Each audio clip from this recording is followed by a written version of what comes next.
And of course my fucking thing doesn't work as soon as the game gets started.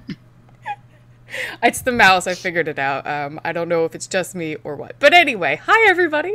Welcome back to StorytellerSpira's channel. Tonight we are playing Dungeons and Dragons. We've done 3 episodes technically already, and they were world building. We have actually made our own world. You can see right there in the middle, we've mapped everything out. There are cities, climates, all kinds of fun things. And that was the last 3 episodes. If you missed them, they'll be on Twitch for a little while, and they're also on the YouTube channel. Link is below. And yeah, but today is actually our first in-game episode where we'll actually be playing our characters, getting to run around in the world we made, and all that fun stuff. With that, I will hand it over to our lovely dungeon master, Ziboni. Oh, hey, it's me. Yeah, so welcome to our first session of Dungeons and Dragons. This is a custom campaign I've made. I'm not pulling from any of the big books. So, you know, how are you guys doing this morning? Or this evening, I guess, is the time of day that it is. I am good. Very tired, but good. And excited. Been looking forward to this for a long time. I'm in character. I've got a mug. I'm great. Oh, hey, that's music. I'll put a little fun music on while we get started. Oh, it's probably. I've got to figure out how to mute that, or turn it down. It's an option. In just... Roll20, yeah, go to the setting bar and you can change master, I believe. So how's it going, chat? Yeah, hi, chat. How's it going, chat? Chat, let me know if the music is too loud. We're starting a new game, all new music files, so they might be a little loud.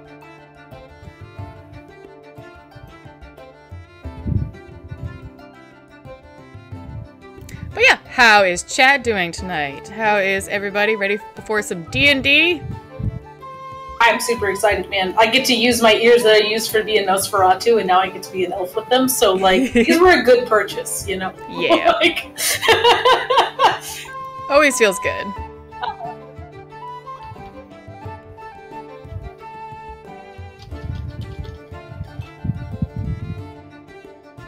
I wish I was better at spelling.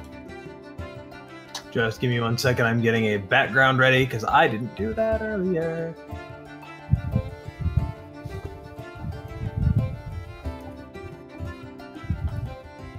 I actually really like this music.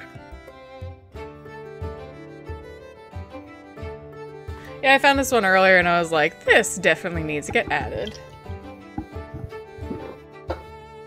It almost reminds me of like a festival slash like open air tavern. Yeah, there was like 2 or 3 tracks I found that were pretty good, like kind of jaunty music, a few more like spooky things, and a decent amount of like environmental stuff, so like forests and glens and things like that. I'm gonna add some more later, but I made sure we had some stuff for tonight. Yeah. Alright, Spirit, if you want to jump over to, there's a tab on the far right that is a different page on Roll20. Alright. That is more appropriate than just a world map that hasn't been edited in any way.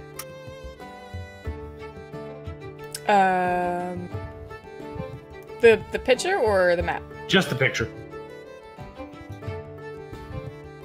We should not be using a map tonight.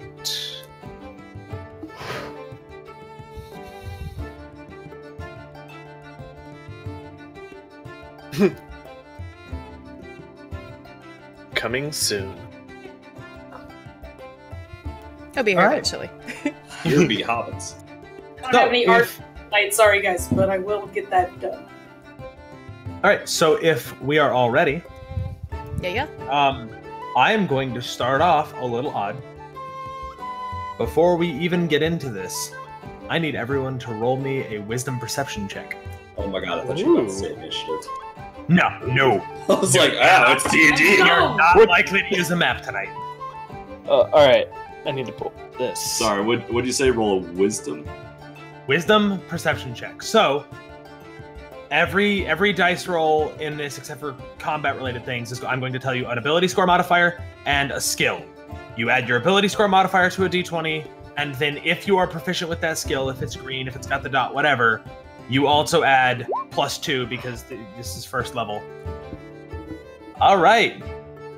I'm confused. It says that it's a 2 in the perception, Okay, but it has a dot next to it. Ignore any of the Dude, numbers. nice! Nat 20! Gotcha. First Any numbers roll, that are Nat on that 20! page. Screw you! Can't Don't be some cheer plus on. perception. Literally First roll the is a best natural roll you can 20. have at this level. So I think it's a 5. So okay, what's your wisdom modifier? +2. Your wisdom modifier is a +2? Yeah. Okay, are you proficient with perception? There's a dot there. Okay, then that means you're proficient with it, Cool. which means d20 +2 +2. Gotcha. Oh, +2. Yeah. 14. I should have added the modifier. Yeah. Try and do that because that will make things easier. Yeah, a 16 for me. Apparently legit. Everybody's rolling well. Jeez. Yeah. So I just rolled first, well. man, I have no plus with wisdom. I just. Yeah. All right. Zabani. So yes. first roll of the campaign is a natural 20. That's pretty great. With a person who has a higher modifier than like anybody else can at that level. Okay, so we are going to start off with Tail, who is sitting down now. I'm here. I had to get a pencil. Tell me, Nice Bluetooth headphones. tell me a day. Like what did Tail do today? What were her plans? What is she trying to accomplish today? A pretty typical day, like if I don't have anything otherwise planned, is to actually, during the day, say I'm in a market, at least, or small town, anything like that, is to actually walk around, talk with the merchants, and especially anyone who looks like an obvious gossip, and try to find out what's been going on lately in the town, outside the town, if there are any interesting figures that have been passing through, and then follow those lines. Similarly, if it's evening, because that'll often be a different crowd, that'll be like people getting off of work, like maybe from the mines and going to get a drink. And similarly, I will go to a tavern and play music and tell tales for people, as I am a bard. And I will play my hurdy-gurdy. If people don't know what that is, you should look it up. It's a beautiful instrument. I'll get a picture of it in a second. But yeah, my main focus will often be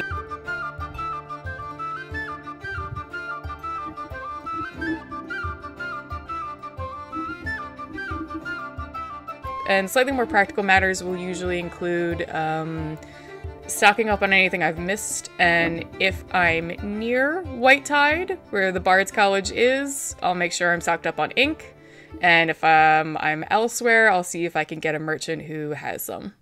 Alright, that being said, are you near the Bard's College? Because you can be anywhere right now. Okay, yeah, we'll say I was heading toward White Tide, which is the town in the slightly, the islandy Polynesian area we came up with, and home to the Bard's College.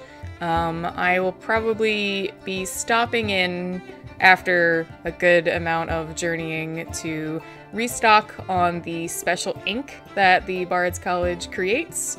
And, you know, maybe even like passing on some scrolls I have of some stories I've gathered of, you know, adventures and great heroes I came across, maybe some strange beasts in areas I hadn't been before. Yeah. All right. So, yeah, it's been a fairly long day of travel. You get there a little after midday, and you get to White Tide. So. And as a note, Koznark's character, TikTok, who is a Kinku, is also with you. But he's off buying whatever it is that he's buying. You know, you don't spend all your time together with each other. So you make your way to a local inn. It's called the Broken Axe. It's very good. It's a nice quality establishment. They know you there, that you've been there a couple times. Like, you're not exactly a regular because you do spend a lot of time traveling, but they know you there. And you like going there, presumably, because there's a lot of adventurers that come through on their way to the Bard College or from the Bard College, just trying to pass off their stories or whatever. So, you know, it's a great place to get a bunch of really wide, like a wide variety of stories. And so after you pop by a local merchant to find some of this ink, and you start heading to the Broken Axe, you're walking through the street, and out of the corner of your eye, you notice some movement where this was a fairly empty street. So you go to glance, and there's nothing there. You keep going, and out of the corner of your eye again, you see some movement. But you know, you keep turning around and looking, and there's no one there. It must be your mind playing tricks on you. Until, as you kind of, you're several blocks away from the Broken Axe, and you get to a point where it's completely empty. There's no one in the road, and you black out. You feel a sharp pain right here, you know, base of your neck, kind of in your shoulder, and you black out. The next thing you remember is the discomfort of a really dry mouth. There's a dull, throbbing headache at the base of your skull. In the back of your mind, though it's way back there, you also notice the feel of cool grass tickling against your cheek, against your fingers. Against your face, you feel the relaxing warmth of the sun against your face, which is odd because it was nighttime last you checked, or getting close to nighttime. It shouldn't be this warm. And there is a cool breeze that brushes gently across your skin. Except there's something off about it all. It's hard to put into words, but the sun's warmth is just a little bit too flat. And the grass, it's a little bit too perfect. And the breeze, it's too steady. As you stir and begin to sit up, you open your eyes, and you appear to be sitting in a brightly lit clearing in the middle of a den. At the edge of this clearing, you see a green dragonborn sitting against the tree, and that has a very thick trunk. He's wearing simple dark gray robes. It has green accents to it, and his eyes are closed. He doesn't appear to be looking at you, and you also see it's something. It's actually roll me an intelligence. Call it history check. Okay. Because you were a bard, and you might have heard stories of something like this. No, sir. No, you have no. Nope. Totally oblivious. So it's something. Where was I? It's about the size of a halfling. You know, so small, maybe the size of a child, but it doesn't look like a halfling. It seems to be covered with these purple protrusions sticking from its shoulders and its back. It spots you, and it very quickly, like surprisingly quickly, moves towards you. Like it doesn't seem to be running. It just seems to be being pushed by the grass beneath its feet. And it approaches you, and it says, so you are awake. Welcome, I suppose, for what it is worth.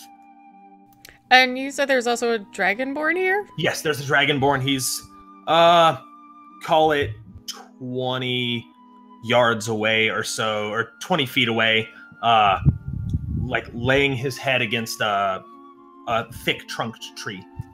Like passed out, asleep, or just... looks like that, or like resting, relaxing, something like that. I'm sitting up and like slowly kind of putting my weight on like my back arms, and I take a very, I really look at this thing, but also I'm being spoken to, so I don't want to be too rude. I go, yes, where, can I ask where we are? That is a complicated question. You are... This domain belongs to a man named Lord Hilliam. You can give me another history check if you want, because again, Bard. Yes, sir. 17. The name sounds vaguely familiar. What was it again? Lord Tego Helium.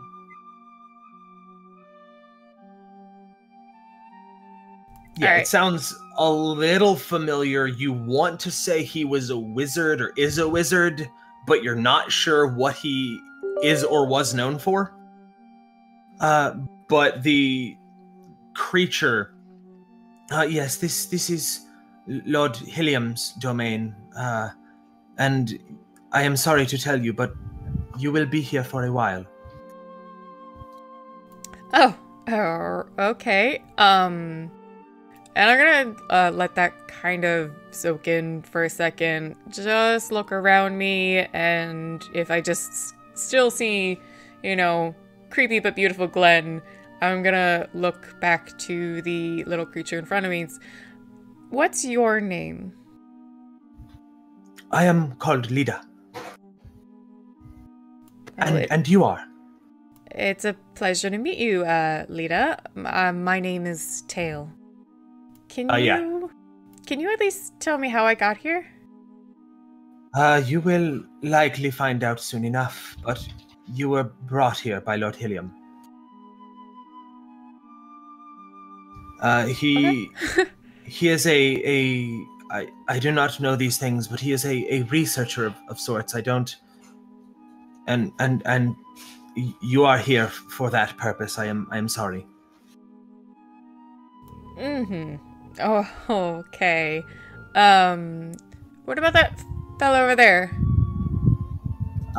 Yes, that is... I forgot his name.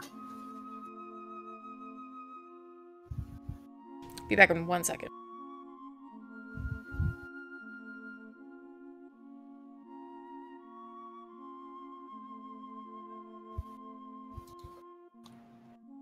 Hi, everybody in chat. Hello. If you're just joining us, this is their first game, so please stay with us. Yeah. As players, we have no idea what's going on either. Yeah, So context will nobody not help. nobody first has any episode, idea what's going on except for you. First scene. And actually, I guess when this scene concludes, we'll go around and maybe talk about our characters a little bit, because we talked about them during world building a little bit, but we never really introduced them fully.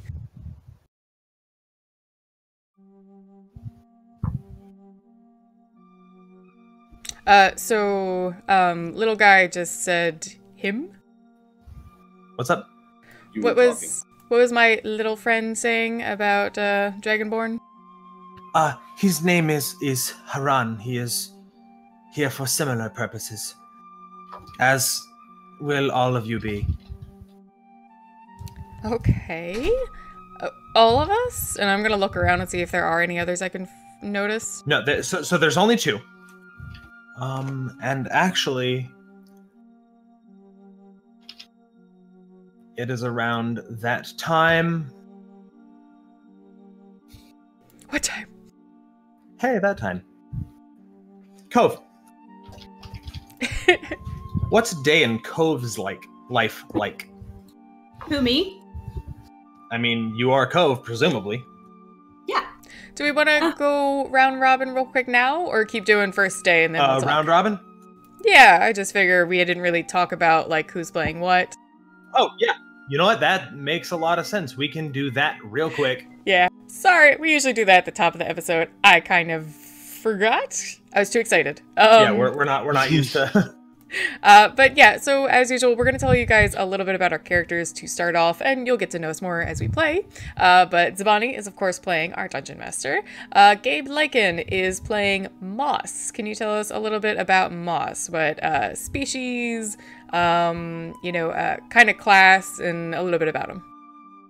So, Moss is a Circle of the Spores druid reflavored to be Circle of the Bugs. He is a 7 foot tall lizard folk who has vegetation growing all over his body, bright green scales, typically wears traveler's clothes, tries to look inconspicuous among the more normal races of this world, so he doesn't stick out like a sore thumb. Yeah, that's He's about 80 years old, and that's about it. Nice. And Elvish Dame playing Thaleen. Hi, yes. Thaleen is an elf, but more specifically, she is an Eladrin. She actually lives in the Feywilds. She is a member of a tribe of Eladrin in particular that left the dawn side of the world where the elves first started and tried to get back to kind of their roots, because the elves kind of burst out and became like these big, almost England, like they had a huge navy, and like they became very much more settled and integrated, and they wanted to go back to their roots about being like more wild and more in touch with like earthy kind of magic and that kind of stuff. So they went into the Feywilds. They were able to do that, and through like a big old expedition.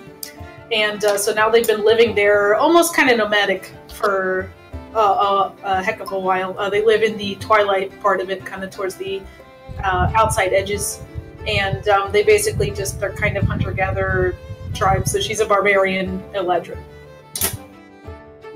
Nice. And then we have a hopeless entree playing Cove. Yep, I play Cove. She is a water genasi, who actually comes from a big family of genasi, as opposed to kind of the usual, oh shit, we just had a genasi, damn you genetics. Who comes from, like, the family is pretty big in the fur trading industry, and she herself is a furrier as well. All right.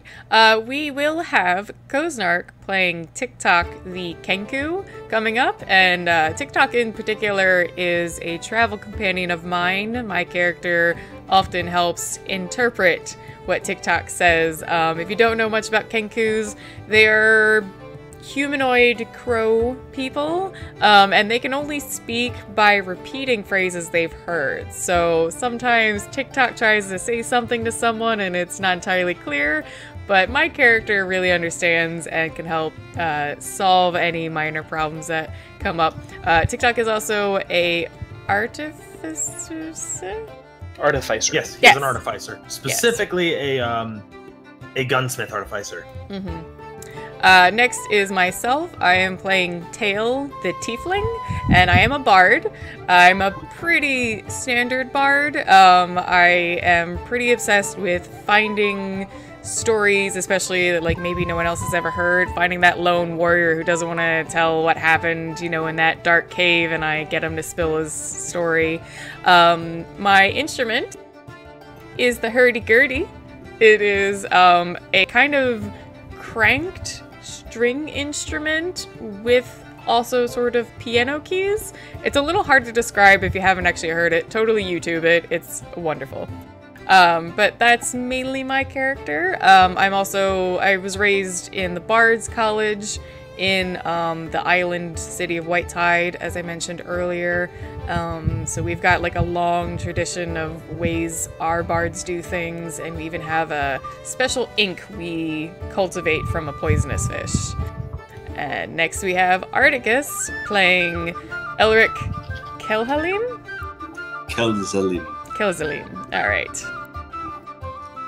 So I play Elric Kelzalim, kind of a elvish character with slick black hair, kind of these green eyes, very thin jawed, very typical for the elves. Always carries kind of a rapier on his hip, which is probably more atypical for the more wizardry that he does. But more characteristically as well, he carries a bunch of symbols of gods on a sash on his side. Has very fancy clothing. And I do have to ask, because I'm not the one that came up with the elves, so I will ask real quick. Do elves grow beards in this? Can they grow facial hair? No, but if they have human in their, they do not. But if they have human in their ancestry, they can. All right, I'll have fun with it. I'll just say that he has just a slight scruffle. That's all I can hear. Why not have some fun with it? He grew up as a farmer's merchant as the youngest son, so being the youngest, he didn't get any share of the property. That could be split between the eldest, and sometimes the eldest and second one. So he took all his money into school to be a blade singer. I got that right. Yes. Funny enough, how he got into that area, he never really wanted to be a blade singer. He's more of a laid-back kind of personality, and that was a very kind of hard place to get into. But, well, he fell in love with a girl who was becoming a blade singer, so he joined with her. Nothing really happened, but he ended up enjoying where he was, so he became a blade singer. That classic story of going to a massively complicated school to woo somebody. We've all been there. I can't tell you how many doctors I've had that were only there because that's where they met their wife. That's fun. But so that is our cast. Basic details anyway. You'll learn more about our characters as we play, and we'll try and get some pictures or art for you in the future. Yay! Alright, so back to it when Cove's regular day. Yeah, Ko's regular day is pretty woodsy. She spends a lot more time out there than in the city just because of work, so she will kind of scout out, try to set up traps for animals, as well as do personal studying out there, and so that involves usually finding some kind of body of water to study and take really strange, meticulous notes in. And the notes are usually multilingual, so she'll spend a lot of time doing that, and then probably around the end of the day is when she'll go into town, get something to eat, maybe find some place to stay, etc. So again, as with what happened to Tail, you're out there, you're doing your trapping, and you said you were probably doing trapping that day? Or just doing the note taking on water that day. Like very general upkeep on traps to just make sure if anything has been caught, and then after that by the river. Yeah. So you will, over the course of the day, you'll find like a rabbit that got caught. Nice, very, very soft fur for a rabbit. It's more a rabbit, less hair. Nice, not really a unique pattern in terms of the fur, just standard brown, but nice fur all the same. And so you can make your way back to town, and you'll make your way back to town. You'll do whatever it is you do. So are you gonna sell that? Or are you gonna? She'd honestly probably prep it and then hold on to it. All right, cool. So yeah, you will prep it, you'll hold on to it, and as you begin going through the town trying to find a place to sleep for the night, I think. Yep, or food or whatever. Yeah, as you do, much the same as Tail, you will feel a sharp pinch. This one is under your left arm, kind of in the ribs, and you will go unconscious. Tail, you will see, as you're asking about other people being here, and I did mention you're in a clearing. There's a lot of trees around you, but in the middle, there are none. Out of the center of this clearing, a tree will very quickly begin to sprout and crack through the earth. And it's a big old tree. It'll begin to sprout and crack through the earth and splinter up the middle. And a blue woman will fall out of it. And she doesn't look like a tiefling, though you probably recognize her as being a genasi. And she will fall unconscious on the ground. And the tree will suck back into the ground. And the grass will perfectly fill up and be nice and clean, as though nothing had happened. I'm going to... Yes, that is what I mean. I'm gonna quickly get up, but not make any other immediate moves. My instinct was to go and check on her, but I don't know what this little fella would do to me. Now that I realize it, I apologize. She does not say that. When you go to look back at Lita, she has disappeared. Great. Okay. I still stand up quickly and then pause because I don't know what I should do. I look back for Lita, see that she's gone, and sigh and roll my eyes at the same time.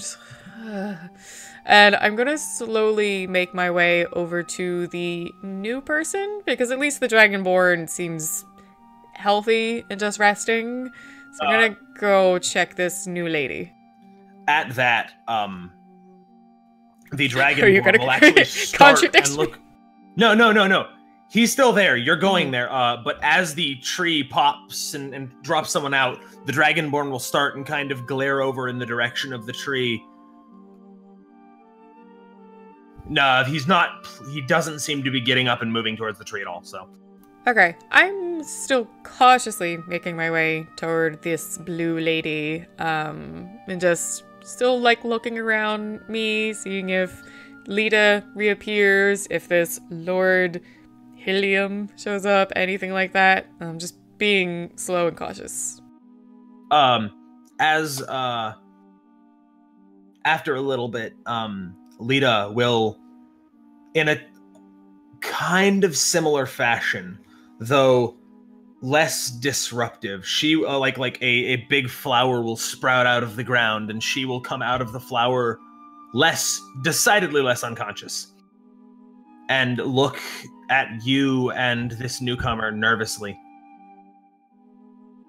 Hey, am I conscious? No, you're not. Okay, cool. So still taking a couple more cautious steps towards the blue lady. I'm gonna look at Lita and say, is everything all right? Since she looks concerned. She will make her way over to you, as all right as they can be in this place, I suppose. This is regretfully normal. Uh-huh. I'm gonna finally, like, make my way to Cove and, slowly kneel down and kind of, like, touch her shoulder, see if she's alive, waking up. Yes, the shoulder, the place where it's best to check where you're alive. No, I meant, like, to move you. Are you, like, warm at all? Did they summon a corpse? I don't know. You're blue. Did you summon a corpse? You're very blue. Maybe you're dead. Those are very fair questions. Yeah, you will be awoken. And for you, so same as with Tail. You have a headache at the base of your skull. Everything comes to you very slowly. For you, you have a dry mouth, which freaks you the fuck out because you're a water genasi, and dry mouth is a bad sign. So you like start awake and you're like kind of more focusing on the dry mouth than the where am I, what happened. Yeah. Until you manage to get your mouth to a more salivated place. Yeah, she's gonna swallow a lot, just like and like slowly just start kind of patting herself for like her things. Does she still have the rabbit skin? Does she still have like any of her notes? No, she does not. You have your clothes. You have not been made improper, but other than that, you don't really seem to have. You don't have your cleaning and gutting knife. You don't have your rabbit. You don't have any of your gear, really. Yeah, she's gonna turn to Tail, and I am so sorry, Spira.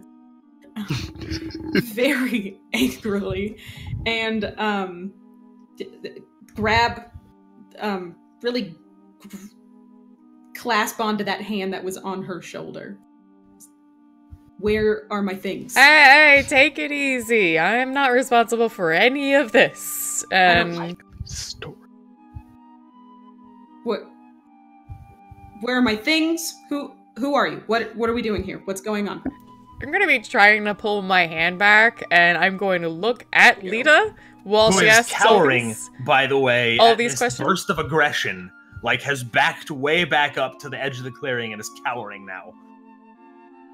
Alright, calm down, sweetie. I don't have your things. I'm new here, too. You're, demon person? Tiefling? Yeah. And I'm going to, with the hand she's still holding, point at the horns on my head. She'll let go. I'm sorry. Oh, by the way, for a description, I have, for a tiefling, I have the really, like, dusky, grayish red skin, short hair that's, like, very, very dark purple, like, kind of like black that shines purple. I actually have, like, 4 horns. There's 2 larger sets and then, like, 3 kind of smaller ones that go along the side of my head. And then I have, like, not luminescent, but like again, kind of purple, dark purple eyes that, you know, are a little bit more shiny than blackish. And then a thing about the bards is we all keep our hair short. It's part of the fraternity. So you were, yeah, so I just pointed sarcastically at my horns. What was the thing you said? She lets go and says, I'm sorry, and kind of maybe inches away and, I don't know, tries to look around, get a look for her surroundings. You said there's a dragonborn there, Divine? Yes, green dragonborn.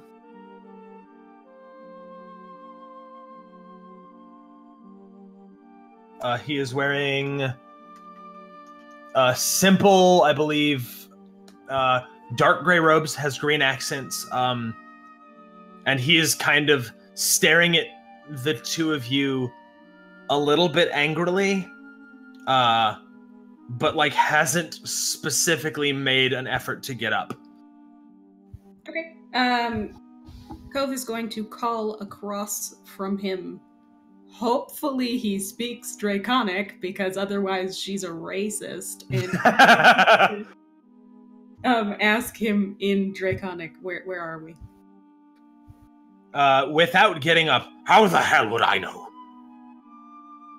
Did he answer in Draconic or Common? He watched both of you speaking in Common. He responded in Common. Okay. But he seemed to understand what Tail was asking. Yeah. Cove. Yes, that's what I meant. You people in your one-syllable noun names. Alright, yeah, she's gonna stand and maybe move to the edge of this clearing. And look into it, or yeah, of course. Okay, so give me an intelligence investigation check. I can do that. Theoretically.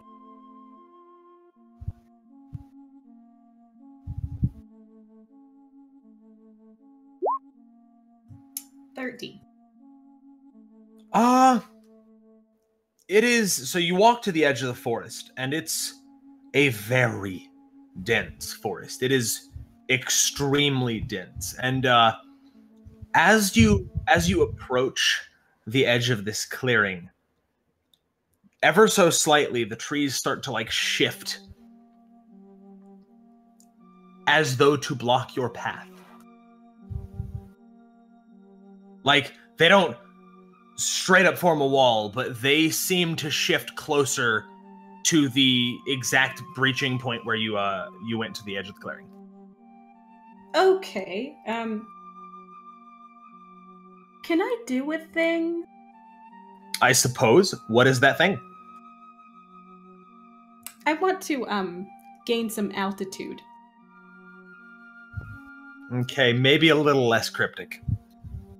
Wind step. Right. You don't need anything to do your thing. Yeah, you absolutely can. Or you can, I mean, to use Matt Mercer's words, you can certainly try. I don't know how to do that. I spend a point and then... So what does it say on your character sheet? As part of your move on your turn, you can fly up to 20 feet for each side point spent. If you end this flight in the air, you fall unless something holds you aloft. Alright, yeah, so you can, on a single turn, move up to 30 feet.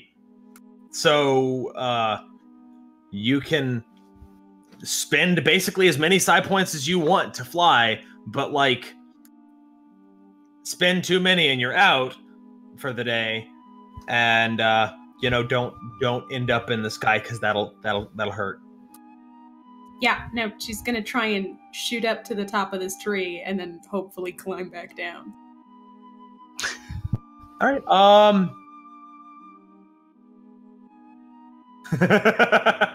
I love you, Graham. Okay. It's too late. You can't do it.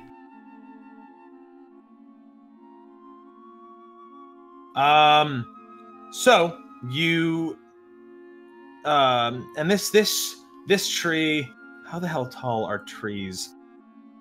It depends on the tree. Like probably at least 2 stories on your average tree. On your average like maple and oak. Alright, so it would be to this tree that you're near, it'll be about 60 feet high. So these are some big old trees. You've spent enough time outside. They look kind of oak-like, but like I said with everything else in here, they look a little too perfect, a little too much like they were built and not like they grew naturally from the ground. All right. Just from that altitude, can she see anything better than before? Yeah. Well, actually, you know what? Give me a dexterity acrobatics check, because I need to see if you can actually catch the top of this tree. That is such a good point. It's just I don't have those things, so I don't. You have a dexterity. Do you have it? And you don't have a dot in acrobatics? No. Okay, so then give me a d20 roll plus your dexterity modifier. No. Yeah. Yes. I love this first impression already. By the way, I just want to say real quick that when I woke up, my curiosity overtook, and I was like, what is this? What is this thing in front of me? Where am I? Who's that? The second Cove freaked out that her stuff was missing, I'm going to start like patting around on my back and be like, my hurdy-gurdy is gone. Yes, it is gone. Fuck! Alright, so I don't have my dice on me. That's okay, you don't need them. Do you have an app on your phone? I have an app on my phone. I was gonna say, you could do a GM roll, except everybody will see it. I very much need my dice on me.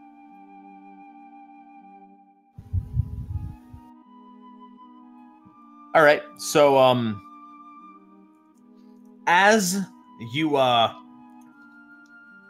you summon the wind beneath your feet to lift you up in the air, actually, you know what? Can you describe how your wind step works? Because that's something that I want to do, is anytime someone casts a spell or makes an attack, I want a description of how it works. What's happening? Yeah.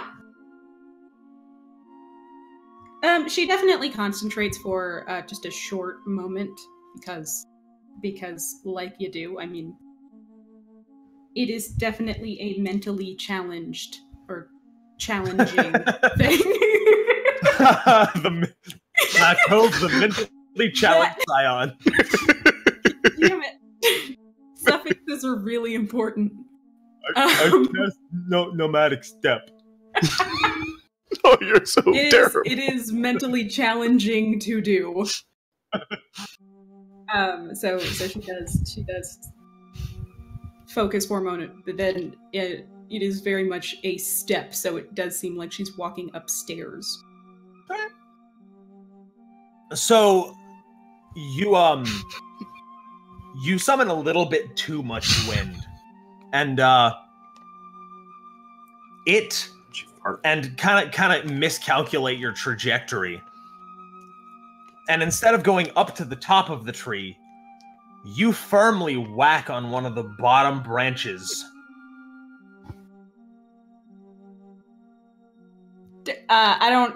Okay, so can you tell? I don't. Do I just fall back down? Woo! I don't want it. I don't want it. I don't want that. I don't want that. You can keep it. I don't want it. And that nice first level damage.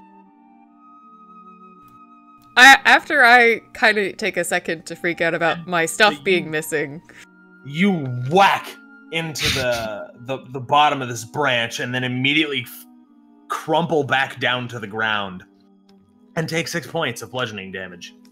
Okay, how do I mark that? Because I don't think I've ever taken damage. All right, you haven't, I believe. How many hit points do you have? Not total? Many. It so I you have just... more than 6. Okay, well then, however you want to keep track of it, just don't try and avoid reaching that one number on your sheet. Okay, cool. Because that would be nice. I didn't do that. I'm going to pause from freaking out about my stuff being missing. And basically, observe... you see this water genasi leap extraordinarily high into a branch and then fall prone on the ground next to the tree. I'm going to half a second be impressed and then just, ooh. They're definitely real. Those are real trees. Good to know. I won't attack any of them. Yeah, no, they fight back. Yeah, it seems so. I'm gonna glance again at the Dragonborn. Does he still just look pissy? He actually seems to have stepped out of his pissy mood for a moment, and he is kind of trying to cover it with like a fake cough, but he's clearly laughing. Alright. I'm here all week if we don't get out, so. Hey, don't steal my act. So it is around that time? Thaleen. What is a day in the life of Thaleen? Thaleen is a hunter in her tribe, the Dudri, and she basically leaves really early in the morning. I mean, it's always dusk, but in the morning she leaves really early, and she goes out hunting for various creatures to bring back for food, basically. That is what she does. Yeah. So it's a lot of being by yourself and just kind of walking through the Feywild. She does have a hunting partner, but they kind of spread out. It's like her and like one of her good friends, and they go out hunting together and like basically hunt whatever the equivalent of Fey deer is, I guess. Yeah. Or whatever have you. So that's actually, pretty much that's it. Like that's all they do all day. You go out to hunt some rock stag, which they have a very hard carapace of actual literal stone, but they've got a nice like tender meat underneath this rock. They're decidedly magical in nature, and so you and your partner split up and you start trying to separate one from the herd, and as you need to get from one tree to another tree. So because you are a Ladrin, you try and Misty Step behind this other tree. But it goes wrong. As you Misty Step, you expect to see the world from the new angle behind this tree. Instead, you blink into, and you're not sure, you've never been to a place like this before. It seems kind of like the elders of your tribe have described cities as like cities on the prime material plane as being, but you've never been to one. And there are a couple of men in leather armor, like black leather armor, that one, like before you even realize what's happening, he holds a crossbow up to you and fires, and everything goes black. And sprouts from the middle of this clearing and spits out what appears to be a tribal elf that, just appears to be a tribal elf with very oddly, or actually no, not oddly tanned, because elves are they're known as being sailors. So Yeah, so she's got normal tan skin. She has white hair, like shock white, and like is wearing shit made out of leather and fur though, which is not super common on elves. They usually wear kind of cloth and that kind of thing, and kind of like stones, and it looks very much like a tribes person. So kind of almost like how the centaurs in like the Dusk Peninsula dress, but like an elf. Yeah. So when this elf gets spit onto the ground, Lita will back up and say, no, this one, and she'll look at you, Tail, and say, you thought that one was angry. These are known. Oh, we have to be careful. We cannot let her get angry. And she just like kind of starts rambling about how she's worried that this elf will get angry, which is weird because elves are not exactly known for their anger management issues. Like, they can be crude because, they're sailors sometimes, but angry doesn't usually describe elves. I'm going to fold my arms listening to Lita and just kind of shake my hand, like, by my side. Come stand here if you're worried. I'm walking out of here passed out, or? Yeah, you are not conscious yet. Okay, just let me know. I'm walking out of here with an impet. Actually, give me another history check. Okay. Intelligence history. 11. So you read a story once about the imps from near Demuria. Have you been to Demuria? I feel like my character has, but I definitely wouldn't have been brave enough to go into the woods. Okay, so you've read a couple stories of the imps from the forest near Demuria, and this kind of describes them, but not quite. The ones you've read about are much smaller than this. They're not halfling sized. They're like cat sized. Yeah, but they do have the fungal protrusions. They do have the fungal protrusions that this is, but this is way too big to be one of those.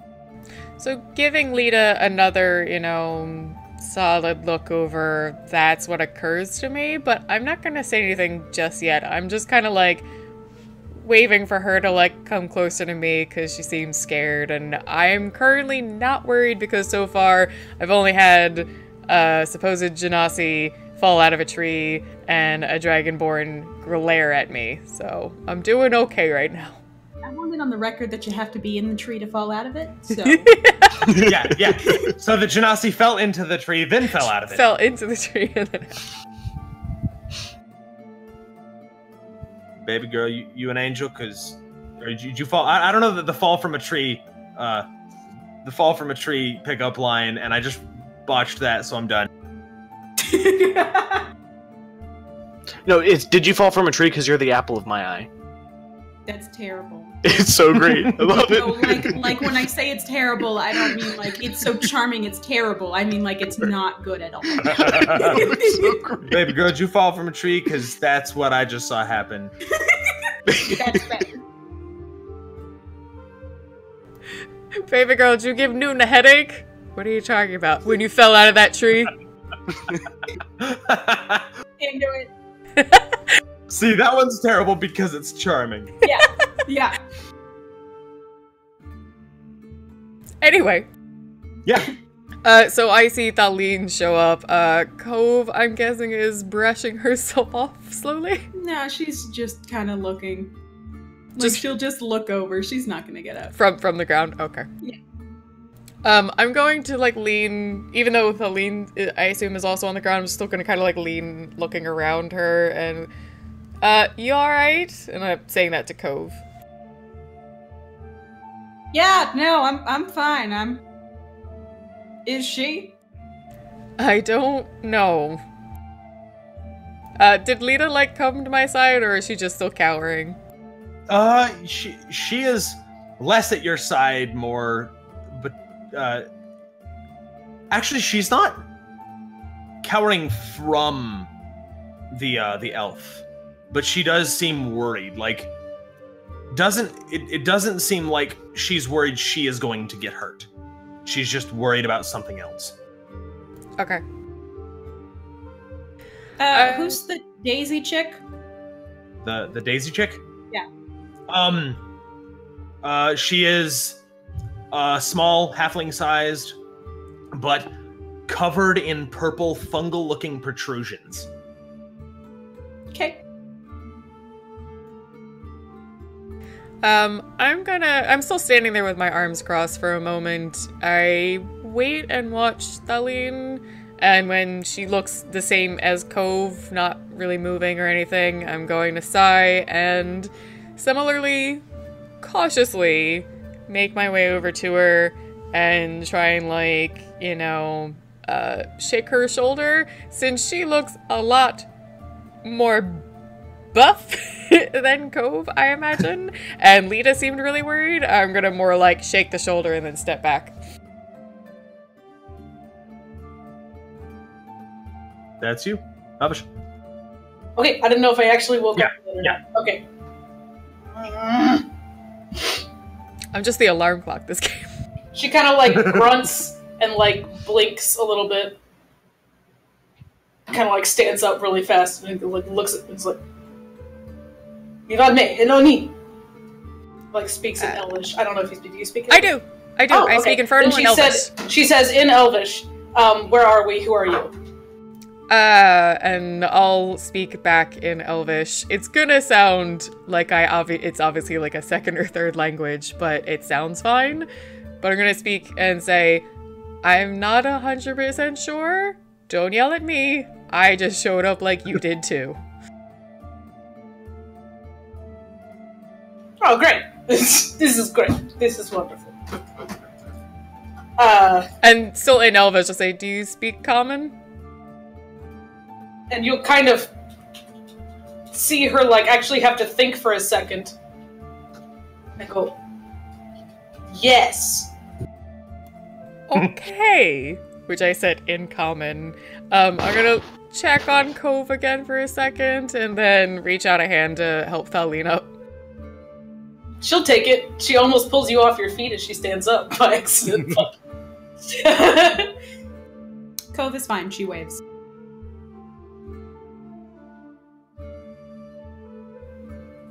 What are you?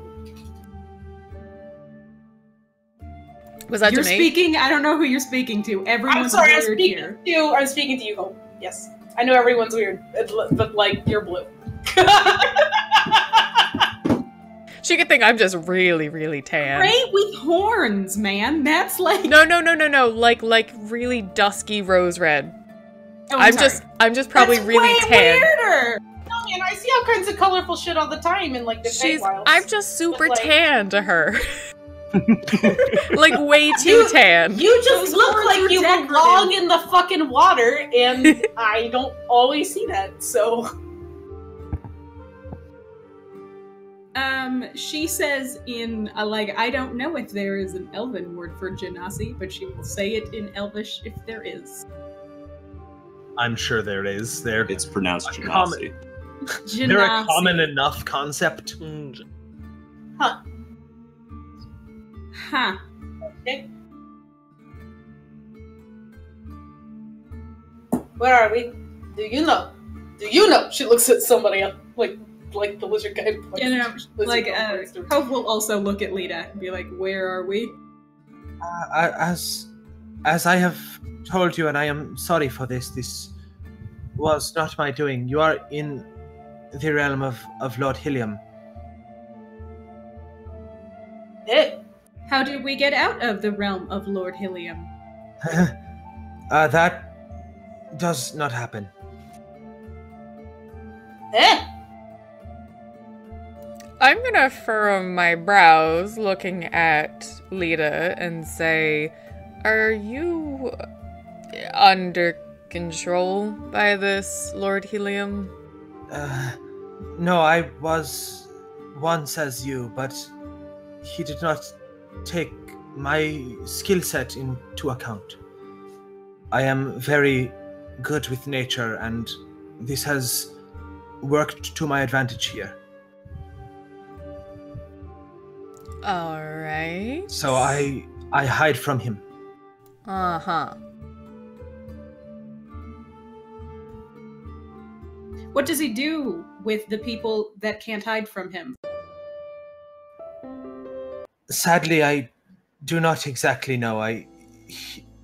There is some research that goes on here, but I do not know the nature of it. It is outside of my area of expertise. Again, I am sorry. He keeps. She eyes Thaleen every once in a while she's saying this. Thaleen looks confused and a little annoyed. I thought she was speaking third person for a second. I was so happy. No. That'd be great. Theo is upset. Thaleen does not Buck like is this. pleased.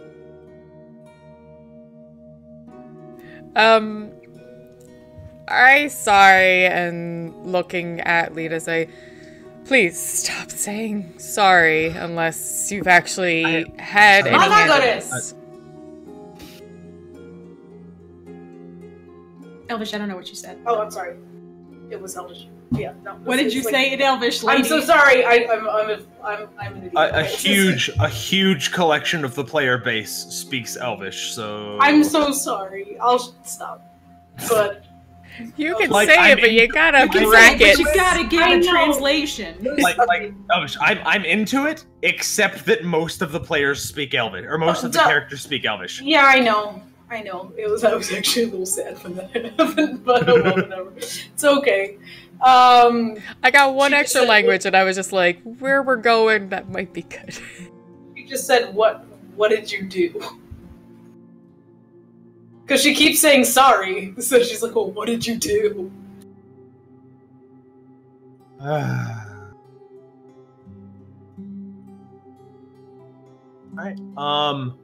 We can, while that's happening,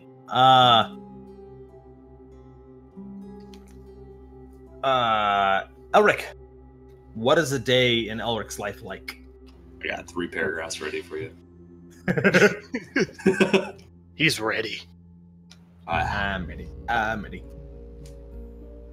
So should I get straight to the point or go more? I mean, you've seen what's happening here.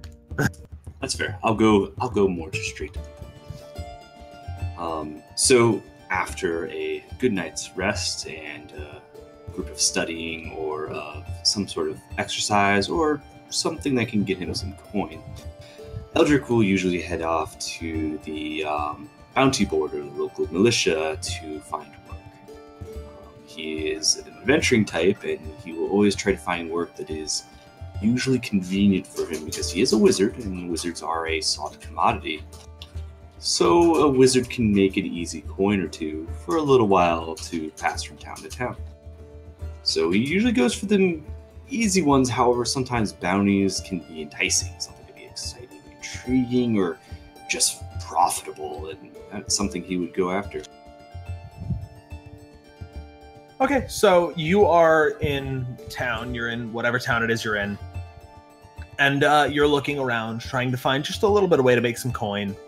Oh, actually, what cantrips do you have? So I have, that's the beginning ones, right? Yeah. Fireball, mending, and prestidigitation. All right, cool. You have mending. Prestidigitation. Yeah, prestidigitation. Yeah, That thing. you have mending, which is kind of the one I was looking for.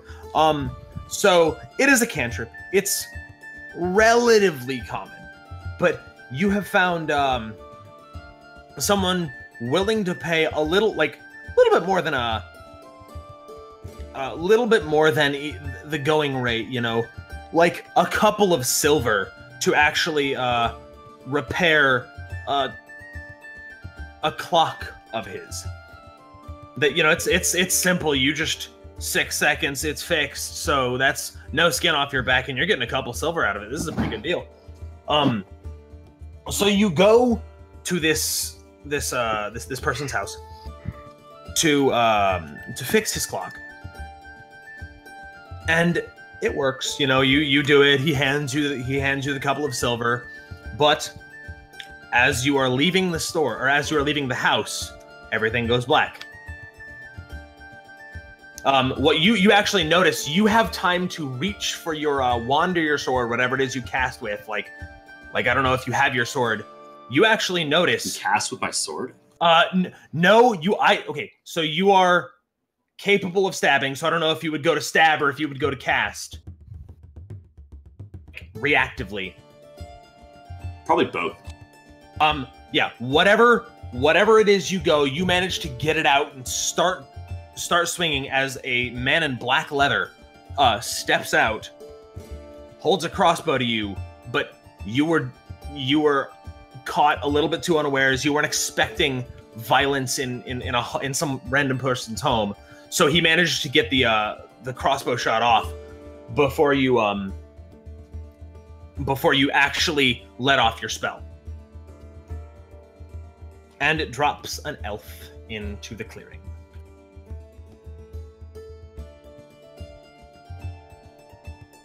And I assume I'm knocked out, right? Yeah.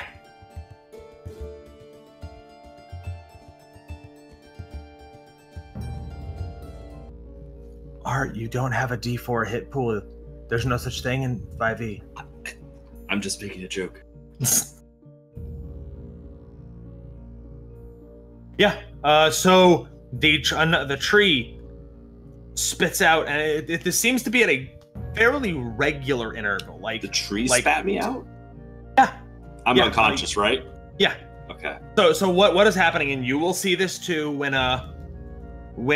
the lizard folk and also the human that is not one of the party members, Dragonborn. No. Yeah, there will be a lizard folk and a human that are also going to happen. You will see this. The tree rips through the ground, like a tree rips through the ground, cracks open in the middle, and spits out the body of whoever got dropped, seals up, and yanks back into the ground, and the grass becomes clean and perfect and untouched again. That's what happened to you. That's what's happened to everyone else. And Tail, you're starting to notice this is not like... This is almost clockwork timing of release. Yeah, I was gonna say, I'm becoming slightly disillusioned, but no less interested.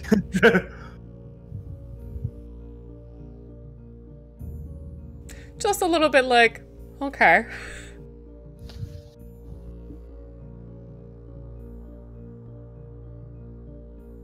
Cove will stand up and slowly make her way over to whoever is closer, either the elf man who just showed up, or Moss just showed up too, right? Or did that not? Well, Thaleen just showed up and just woke up, so I think we're actually both probably standing near where that tree...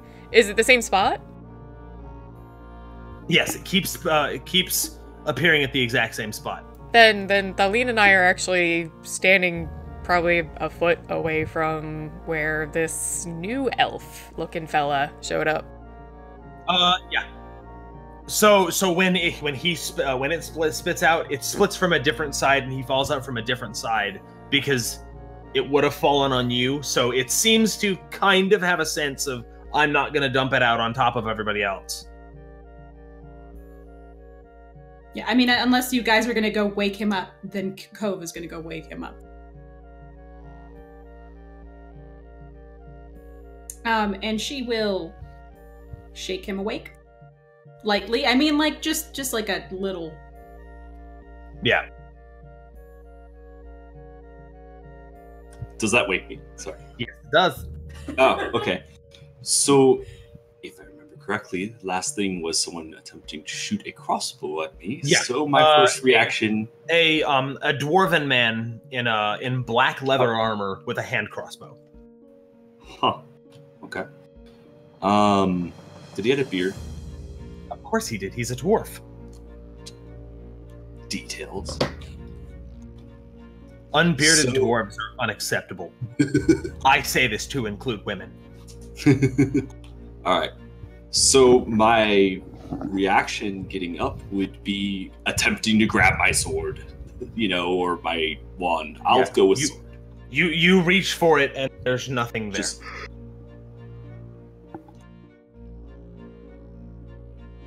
So I see a blue lady in front of me, right? Yep. She says, it's not here. None of our stuff is here. Welcome. He does look himself over to see if there's anything.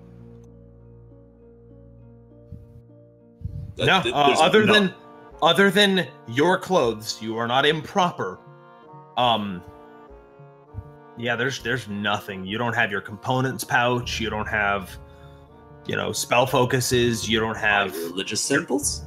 Nope, don't have them. He just checks himself. If it is not something that would be mandatory to make you proper in society, you don't have it. So if it's not clothes. Okay. And where he shot me, did he shoot me like at the chest? Is that? Yeah. You managed to actually he got you. Yeah, let's say right here, like right at the joint, like the meaty bit here. Where you can grab. Alright. And Eldrick will quickly check around for stuff and then he'll look under his shirt. when you look, you will see the slight red mark that is the result of a healing spell having been cast. That you've experienced once or twice as an adventurer. You've gone out adventuring with a couple clerics and bards and stuff, and that's what happens, is this slight redness where the wound was, because that takes a little bit longer to heal. Okay. How long have I been out? You just got here? I just got here. A tree spit you out. Wait, we don't have... She, feels on her back for her sword, because she didn't realize Cove is just gonna rest her face in her hand, just like... Yeah, don't bother. What? She gets fucking angry that she does not have her sword. She starts, yelling and cursing in English, and, runs to a tree and punches the shit out of it, and hurts her hand. As you approach the trees, and this is less of a surprise to you than other people, because you are from the Feywilds, and trees do crazy things in the Feywilds. But they tend to bunch in the direction you're going as you approach them. Oh, you want some more? He starts fucking punching them more. I instinctively reach for my scroll and ink to start writing down this aberrant elfin behavior, and then go, fucking... She is using some curses in Elvish you guys have probably never heard before. Yeah, no, I want to write this shit down. Cove is going to say one thing in Primordial, which I don't think anyone has, but in case, she just says tourist. And your primordial dialect is Aquan, right? Yeah. Which is the water dialect. You can speak all of them, but you have a water accent. Yeah. Does it have a glubbing sound to it? It's very moist sounding. Yeah. Can I very wet and sloppy sounding. Can I roll something to know where I am? Go ahead and give me an Arcana check. Intelligence Arcana. For flavor, I want to say it sounds like whale song. So while I'm punching a tree, you just go. Wait. Does that fit that special scion earlier? So my plus modifier +2, right? Yeah. Dex plus mod +2. And intelligence. That's actually really cool. Weirdness aside, that's kind of neat. Cove is going to do that, and then I'm going to look at my arm and consider starting to write on it with my fingernails. When you speak primordial, it takes on a quality that your voice is actually not capable of. It takes on a very ethereal, wet quality that you cannot, when you're not speaking primordial, reproduce. 9. Probably nothing. 9? Well, no, that's true. you don't You don't understand what's going on. You're just in a clearing in a forest somewhere, and it feels off. Absolutely fascinating. This is nowhere where I was. I'm going to... Nowhere close to where I was. I'm gonna pretend to, like, pull out and look at a pocket watch since I don't have one, and I'm gonna say, just give it a few more minutes and you'll get to see it live, I'm sure. So he'll stand up, gather himself, dust himself off, obviously, because that's important. And so who are you? Excuse me, my manners. I am Eldrin. Pleasure to meet you, and I'll step up and put my hand out. Tail. A pleasure. He has no qualms with shaking a tiefling's hand. Nice. My tail waggles a little happily. Is that a thing? Is that So I don't know, like racism against tieflings is about like modern day racism, where you will find pockets of place where like more or less urban centers, more rural locations will probably be more racist against tieflings and genasi. Like it'll be the same, more so with genasi, but like tieflings, rural areas will be more racist. They'll tend to like look down at you. Big urban centers, whatever, we see a million of those. Genasi, it's more so because there are fewer of you. I thought the elves may be even more racist than normal. That's just my inkling in my head. I don't know. No, Elvish can tell me otherwise. No, I mean, maybe no, the actually, ones from the elves are not commonly very racist because they are typically big travelers, and traveling tends to broaden your horizons. So you are not usually racist if you travel that much. I was gonna say our elves are like Worldly. navigators and navy people, so it would make more sense for them to be like, they go to all these places, they'd be like, nah. That's actually fair.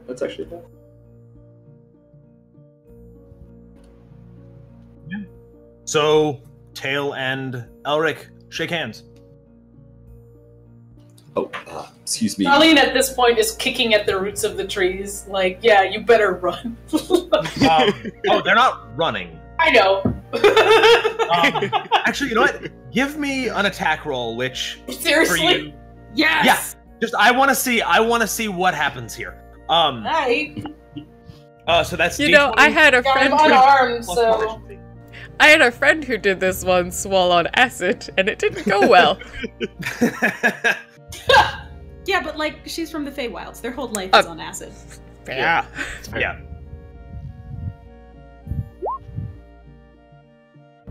Nah, 8. Yeah.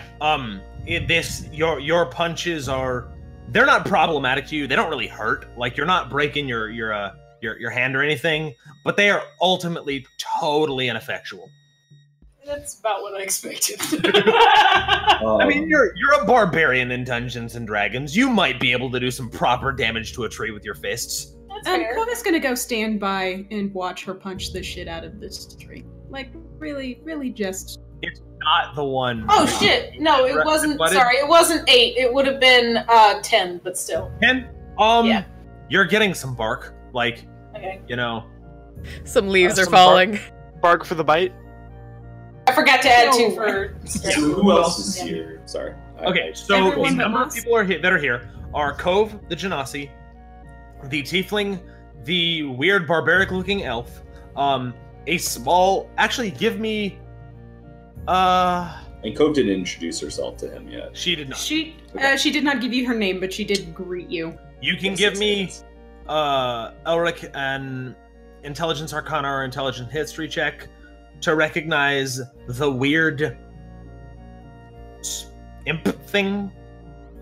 And there's also a green dragonborn in gray robes that hasn't really interacted. Sure.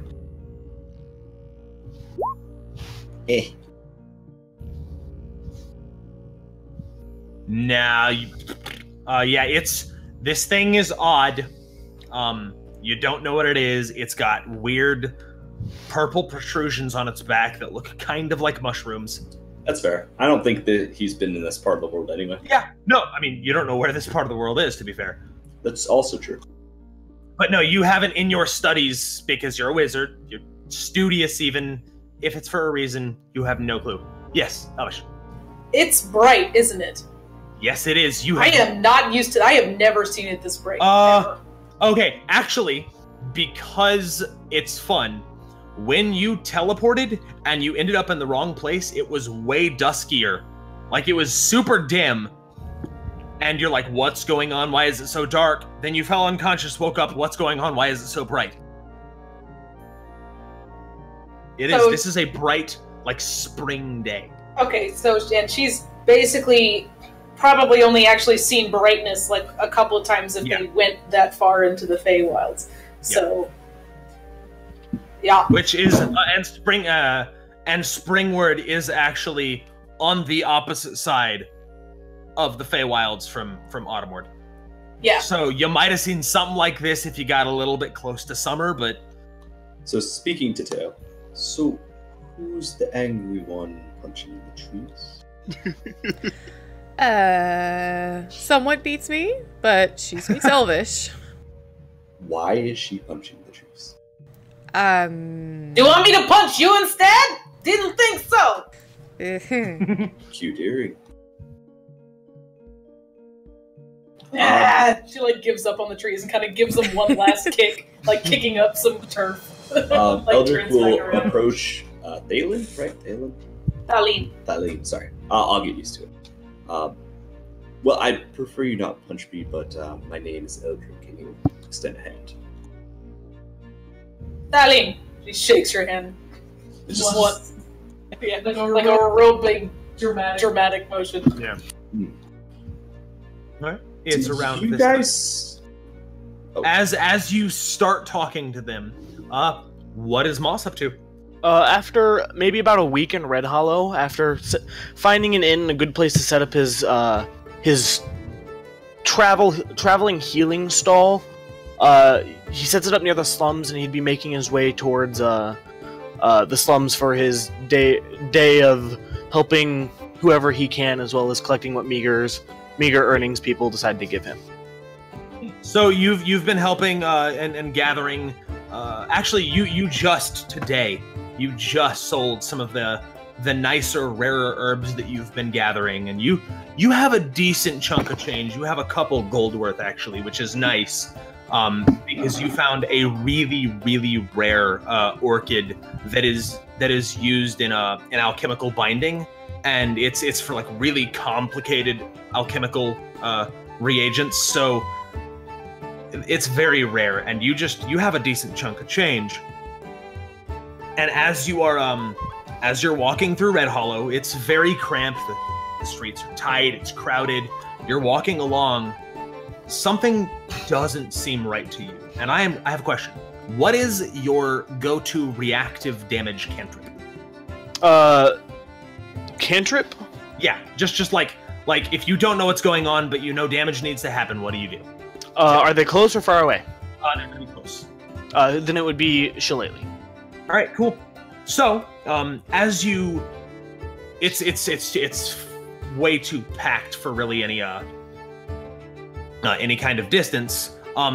As you kind of duck around a corner, because you're not used to this much crowd, it makes you uncomfortable. So you duck into a side alley just in time. You duck into a side alley to kind of get off the street, and something doesn't feel right. Look over your shoulder. And a man, actually, you know what? A gnomish woman in black leather armor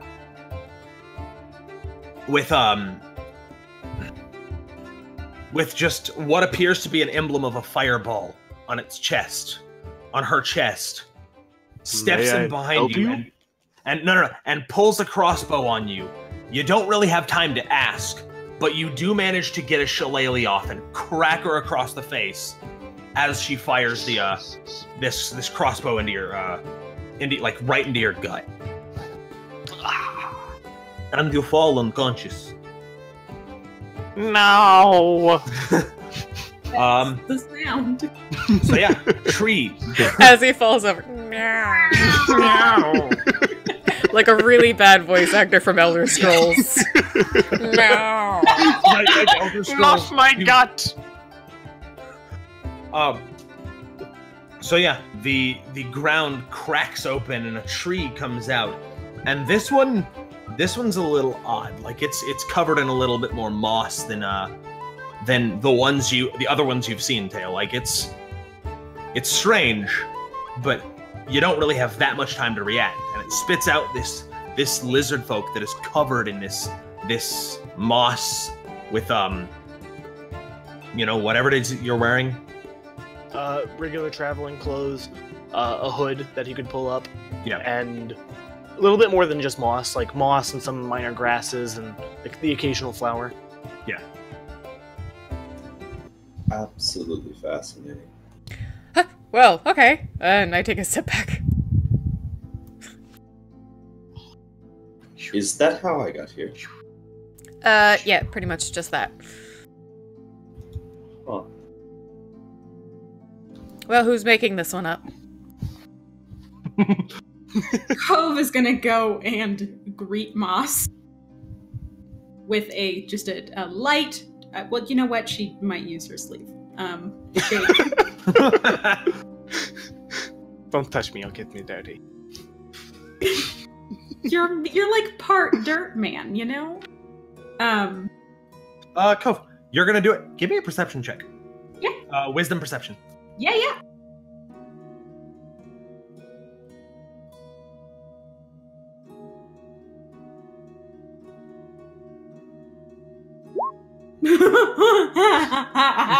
Yeah, you shake the lizard folk awake. That's what happens. So as I come conscious, I will immediately move to my feet and back up and go into a low combat position, reaching for something, not finding it, immediately holding my hands up, looking around, not seeing anybody wearing black armor, kind of like stand up awkwardly and start looking around. Where are we? Actually, that's probably a great question. Does anyone know where we are? Hi, Cat. I was hoping at some point we'd stop standing and doing nothing, and we could actually go and find out. That he will. When the last of you has arrived, Lord Hilliam will be here, and he will explain better than I can. Aren't you hiding?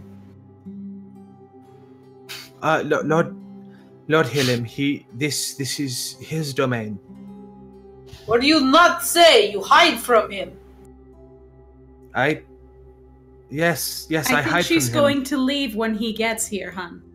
No, Sorry, but she so would say she want us to stay, to talk to person she hides from. If you can hide as I do, I recommend it, but I have not seen anyone who can before. Oh, good. It's good. Good plan. Like this plan. Lita, what happens if we try and walk into those trees? They will most likely stop you. Uh-huh.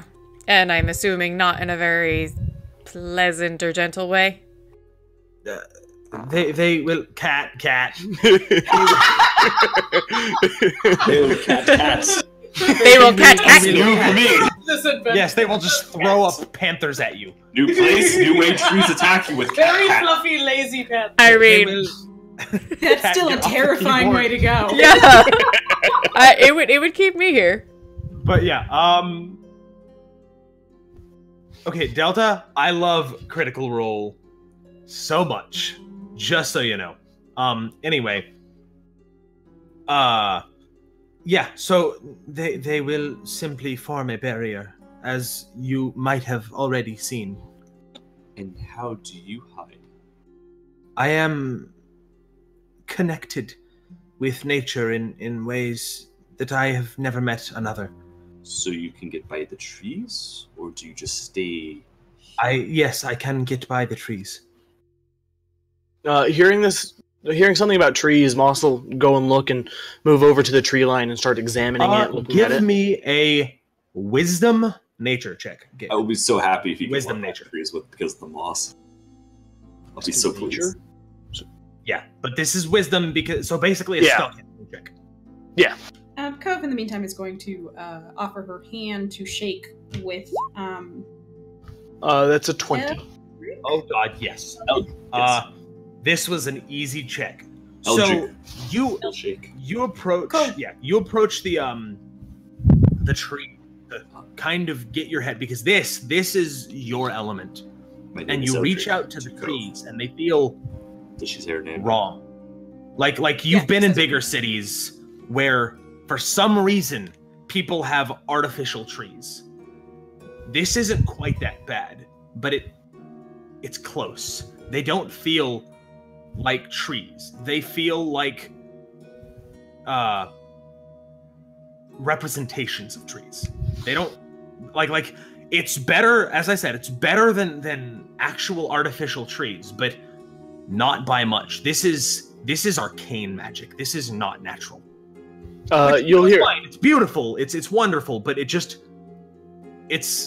like breathing stale air when you try and reach the magic of these trees.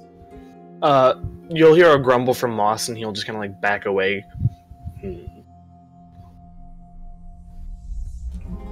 Oh. Why is so bright?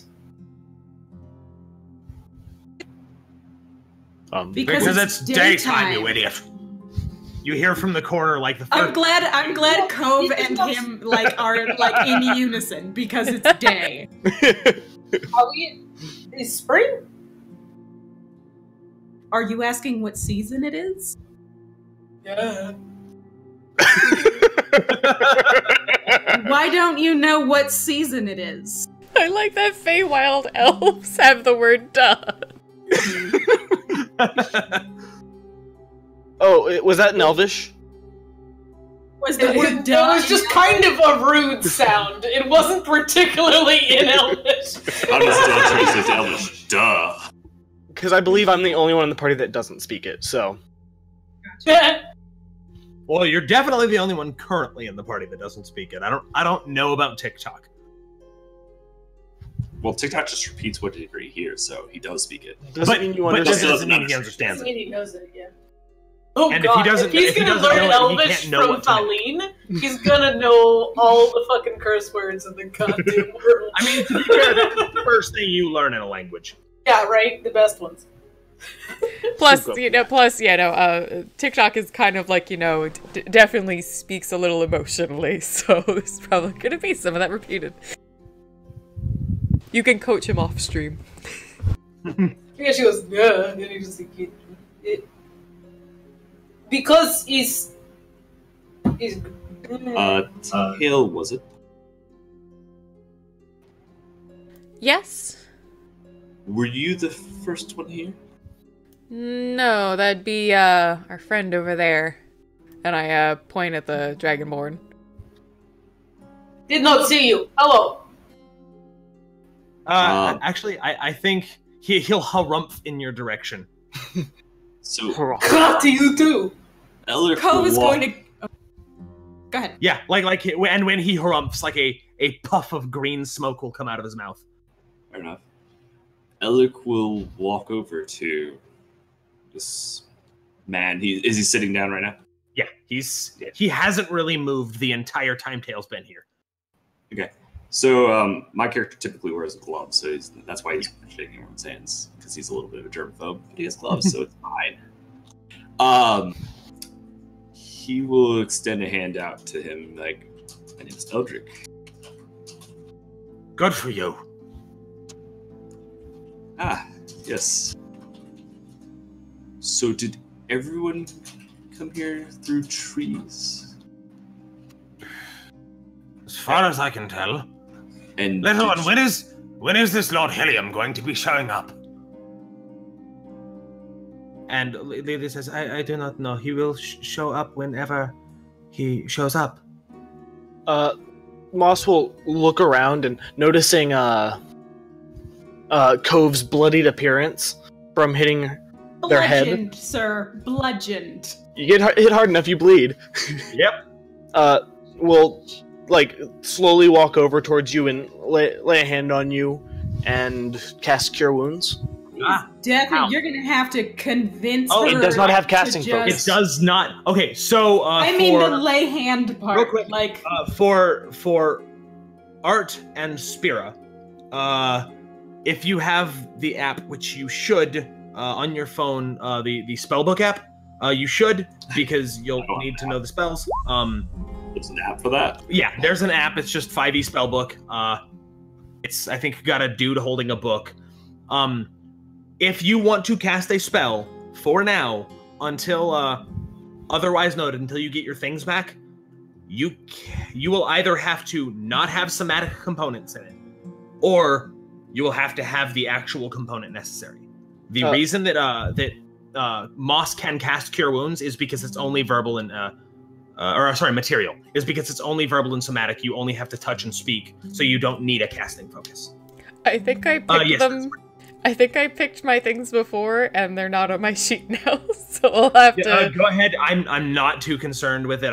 I don't expect you to, like, jump around and be like, no, actually, I have this spell. No, like, you're gonna get... Yeah. I vaguely remember what they are. I would just have to go through the list and find them again. I know you... I have that, I have, like, the... I think I do have prestidigitation as well. You have thaumaturgy. You have thaumaturgy. Yeah. Which is kind of divine prestidigitation because you're a tiefling. Yeah. I took like one or two things that were more like trickery than anything else. They were like illusion spells and stuff like that to like create illusions or mess with people's heads. Minor illusions. Oh, and I took the laughing thing. Yeah, okay. Well, Okay, so as I lay my hand on...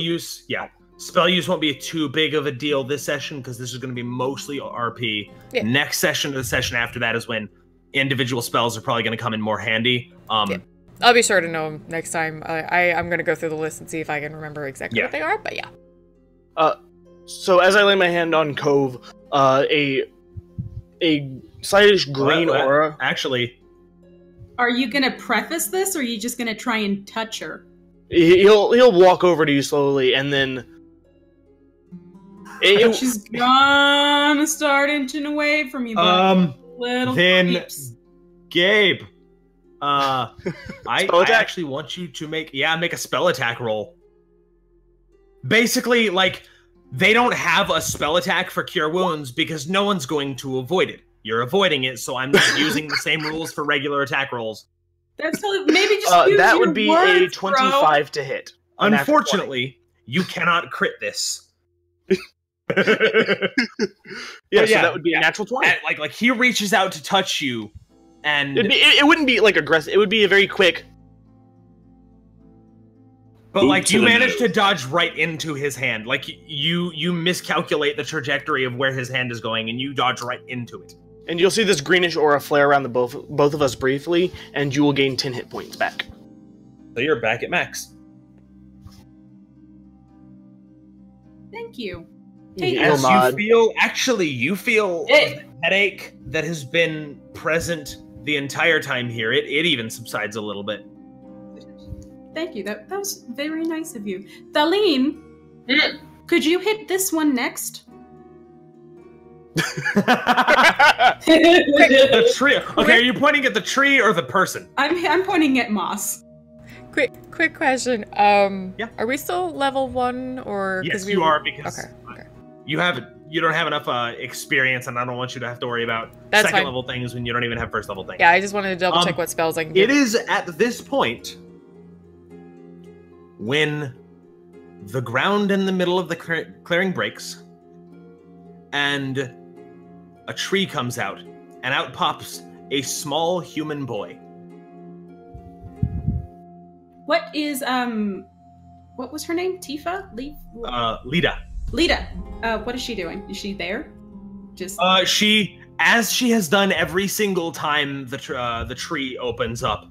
She has disappeared, engulfed into the grass, and then came out in a very similar manner, but through a flower instead of a tree.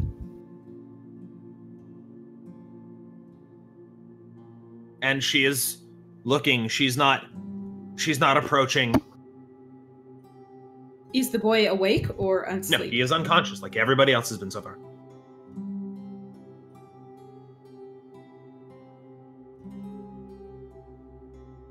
Yeah, he is unconscious, laying on the ground. So Moss will start to walk towards him, then realize that maybe waking up to this is not the greatest idea, and just kind of like back away and gesture at the helpless child. Eldrick. Sorry, stupid app. Yes, cool. Could you wake the little guy up? Sure. Not sure, sir. Certainly. Sir, I'm trying to get fancy talk. Yeah. I don't think Eldrick will have any problem just, like, instinctually to not, just pick up the boy, just like Alright, so this boy, because he's not one of the PCs, he has a messy mop of brown hair. He is wearing similar tribal clothes to that of Feline, but they are decidedly for colder weather. They are furs, they are thick, they are heavy. Wherever this person was pulled from, he was probably pulled from somewhere that was pretty cold. Yeah. So that's what you would notice for now. And as you go, you're gonna shake him awake. Yes. Okay. As you go to shake him awake, like a static shock, just a little zap hits you as you shake him awake. It doesn't hurt or anything. It just is kind of surprising that you touched a person and it zapped you. Through the glove too? Yeah. Otherwise, this looks like a human boy? Yes, this is a human boy with a messy brown mop of hair. Is there anything I can roll to just looking at the boy tell anything about him? Because otherwise we're all kind of half human, different species, and adults. Give me 1 second. I want to look at something. Okay. Just curious, because Tail would have definitely noticed, one of these things is not like the other. Yo, cat is touching my leg. There are a couple of things. You can give me an intelligence history check. Okay.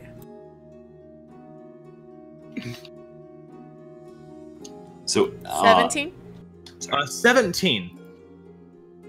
Anything with an M we can't cast currently, right? What's that? Anything with an M that's With material. an M, correct. You cannot cast. Give me a second. I need to pull up a thing. Okay. Wait, I'm sorry, why can't we cast anything with an M? You went all the materials on us. M means materials. I'm pressing the wrong control button. You are, I believe, different because I don't think you have material components for anything. You're a scion, so you just think hard and it happens. They cast more traditional magic, which means sometimes they have to have a twig or, a piece of copper to cast their magic through. And they don't have that. Unless... Now, if... there should be a little button that you can press that looks like, I think, 2 rocks that will tell you what the material component actually is, and if you can get your hands on that thing, then you can cast it. So, like 2 lodestones for mending. But, so you rolled a 17, yes? Yar.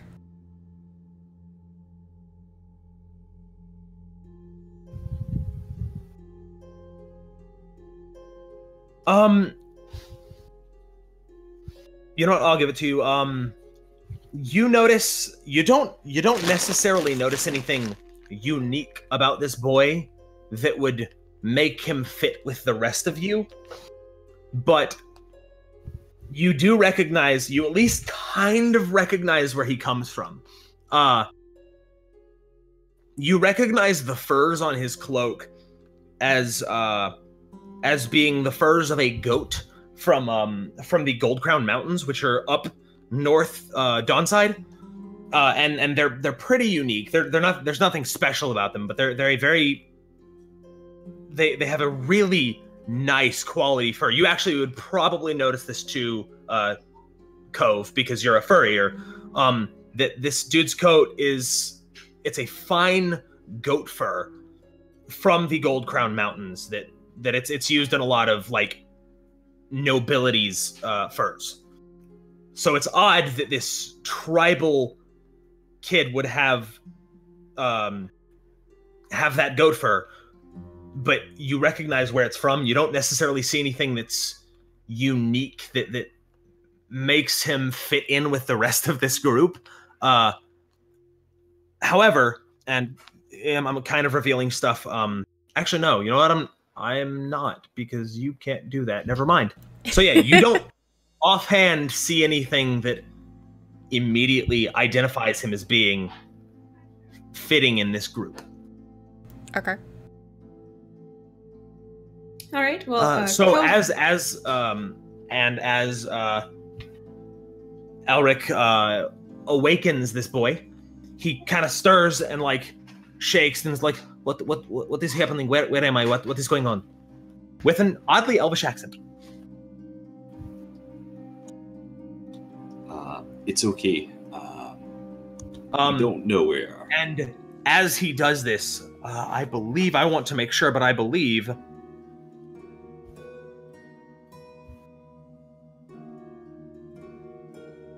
yes, as he does this, his hand sparks with lightning, like crackles between his fingers, and kind of he takes an aggressive posture. It's juvenile aggressive, but it's an aggressive posture. Right. Eldrick will just raise both hands and just like, look, we don't know what's going on. You're the latest one to appear here as well. He's not armed, and he's kneeling, like one knee down, so he's not acting aggressive. I still have like my arms folded, but like, and my shoulders were getting tight because I was getting annoyed and confused about like what's supposed to be happening. But I'll like, soften my posture and the look on my face when I see the kid. Eldrick, I am Eldrick. Your name? And he'll say it actually, because the accent's Elvish, he'll even say it in Elvish, and just to emphasize. Weirdly, he looks at you confused, as though he doesn't understand what you said. It's just like Eldrick, like that's it's like really simple. I do not what? My name is Eldrick. And he extends a hand just to shake hand. Like, I know you have lightning, but I know you.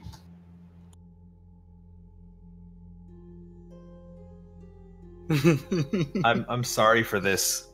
My D4 is gonna hurt. Oh, it might well. I dodge. So he will Well, it'll take him a second, and he'll like robotically put his hand down, like he's kind of still confused and worried. And he goes to shake your hand. But he still has lightning on it? No, well... Oh, okay. No, the lightning... No! Kid, no. Yes, the lightning dissipates as he reaches for your hand. Sure.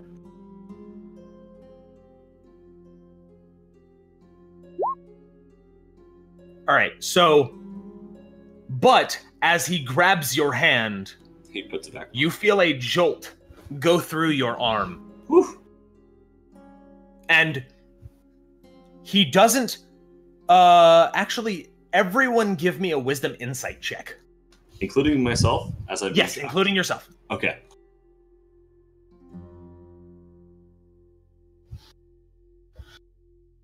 Oh no. So it's straight D20 for me? No. D20 plus wisdom modifier plus insight modifier. Yeah, so it's straight D20 for me. Oh my goodness. Oh my goodness. Tail is a no on that one. Hey! Hey! Damn. It's the third. I mean, I rolled a 1. I am apparently insightful.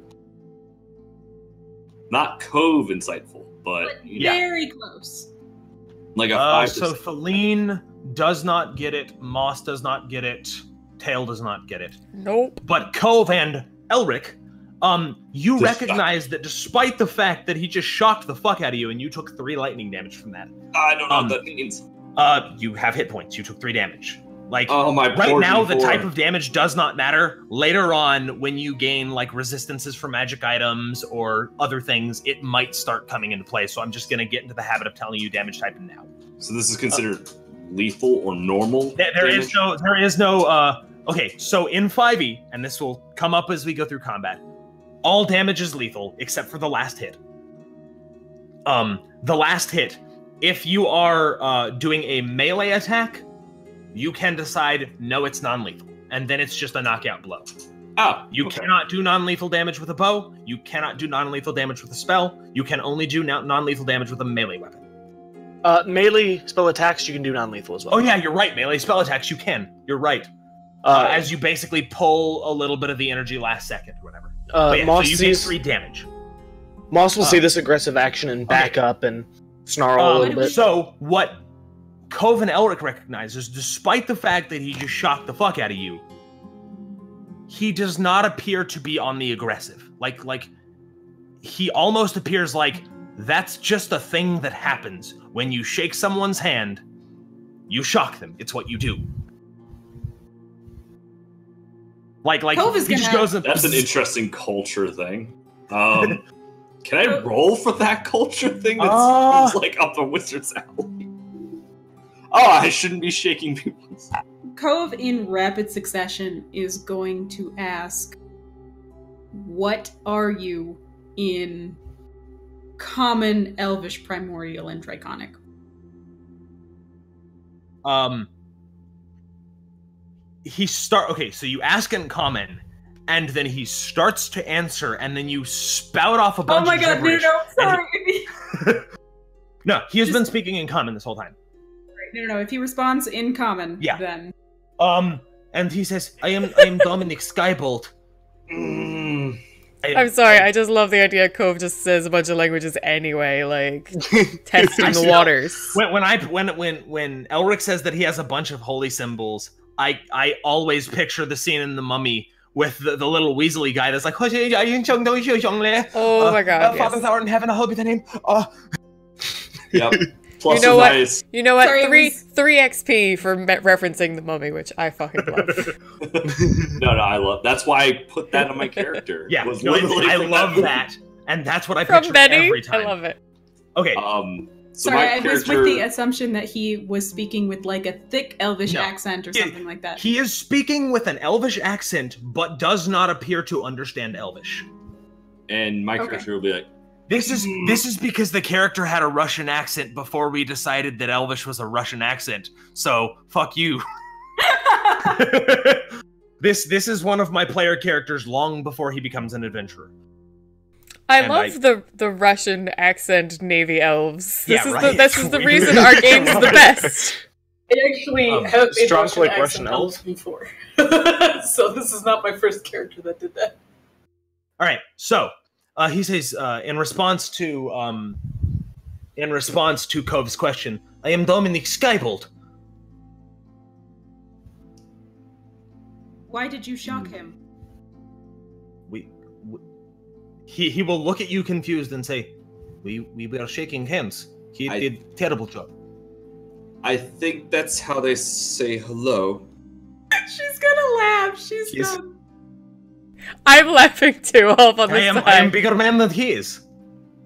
My hello involves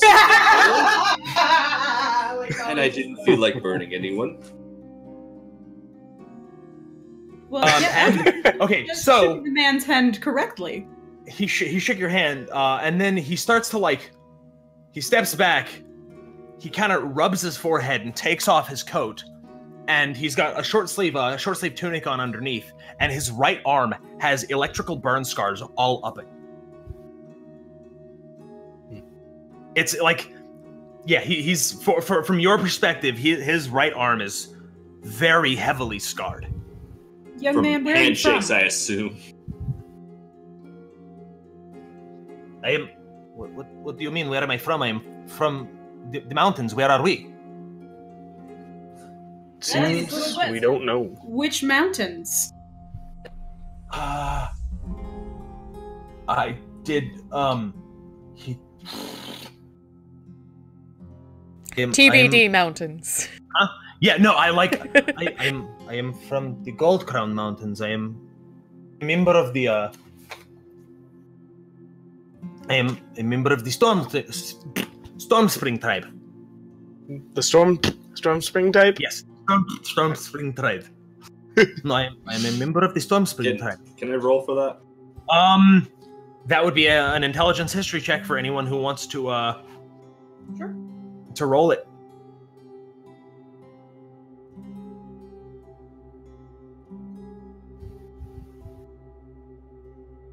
What's the last thing you remember before you arrived here?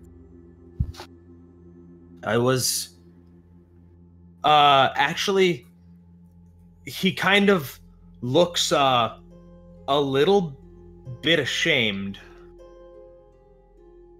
I was out beyond the edges of the camp, and I was in the valley collecting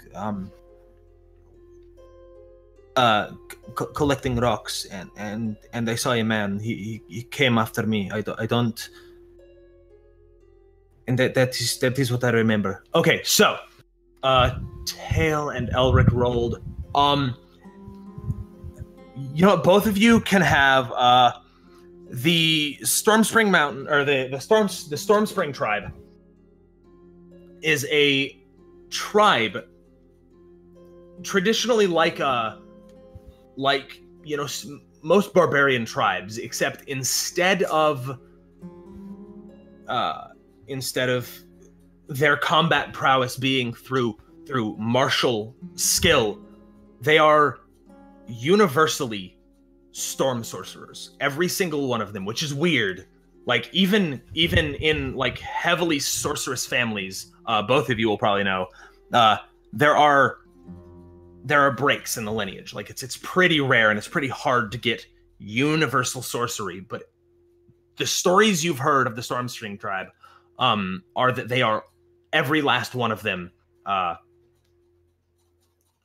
storm sorcerers, which are, you know, they tend to deal a lot in ice magic, wind magic, lightning magic, thunder magic.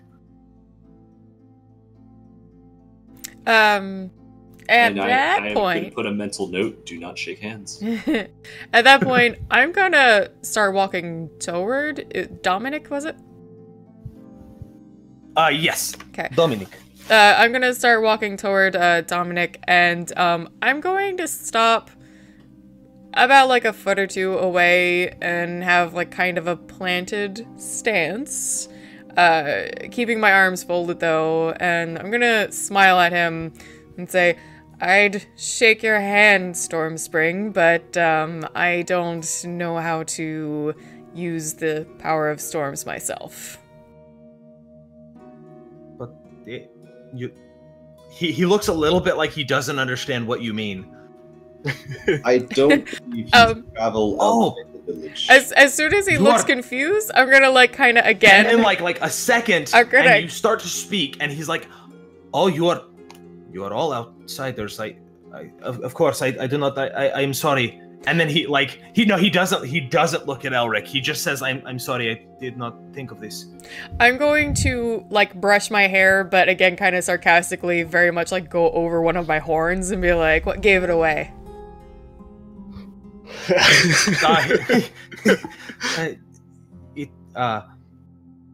He'll kind of stutter off, and what he does not say the Gold Crown Mountains. He says the Bone Spur Mountain, or from Bone Spur Mountain. Yeah. While this is going on, Moss is going to make his way over to a tree and see if he can start either getting a branch or using druidic craft to get something off of the tree. Wood. Bone Spur, not Bone Spire. Bone Spur. Yeah. So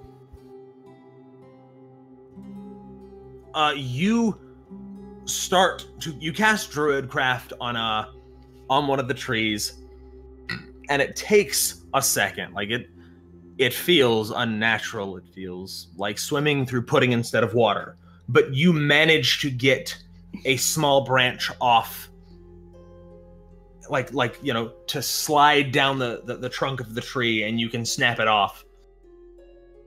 And it is at that time. I will start shaping it into a symbol of druidic power. Yeah. It is at that time that the ground breaks and a tree sprouts from the middle and cracks open, and out steps a drow man, black-skinned elf, very closely shorn hair, wearing very fine robes. And he looks at you all one moment. And by black, you mean like black? Not like black, like obsidian-skinned elf.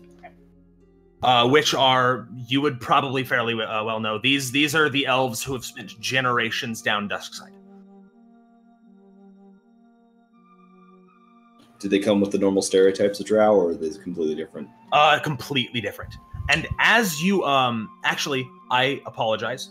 Before that happens, I need everyone to make a dexterity saving throw. Oh, So I don't that's need this anymore. D20 plus dexterity modifier, plus if your class, if you have like the dexterity dot bubbled in next to the ability scores. So I don't offhand remember who has those saving throws. No! It's not Bards- acrobatics. Is it bards have it. dodge? No, it's okay. So it's not on the same page as that, Elvish. It's bards, Nice. barbarians, and fighters. No, not fighters. Yeah. No, Rangers. barbarians have strength and con. Oh, I don't know how to read this. higher level barbarians have. I'm sorry. Okay. So it is on the page that has your ability scores, like the 6, the strength, int, dex, wisdom, con. On the far Wisdom? left, under dexterity, if you have any modifiers. She has an app. She has an app. She doesn't have the character sheet. So it is the far right number under dexterity. Okay. So +1 and then +1. Well, yeah. Well, no, it's just the far right number that does all the calculating for you. Oh, okay, cool. So Nice. yeah. Preface: Tell do that know how to person. play D&D. Don't know how to read this app. Oh, ouch. Oof. Oh, she 7. says ouch. Look at this fucking guy with her 7 Okay. goddamn points says ouch. Oh, Jesus Christ! I didn't even see yours. Douche! Moss, you rolled a 15. Yes. Okay, so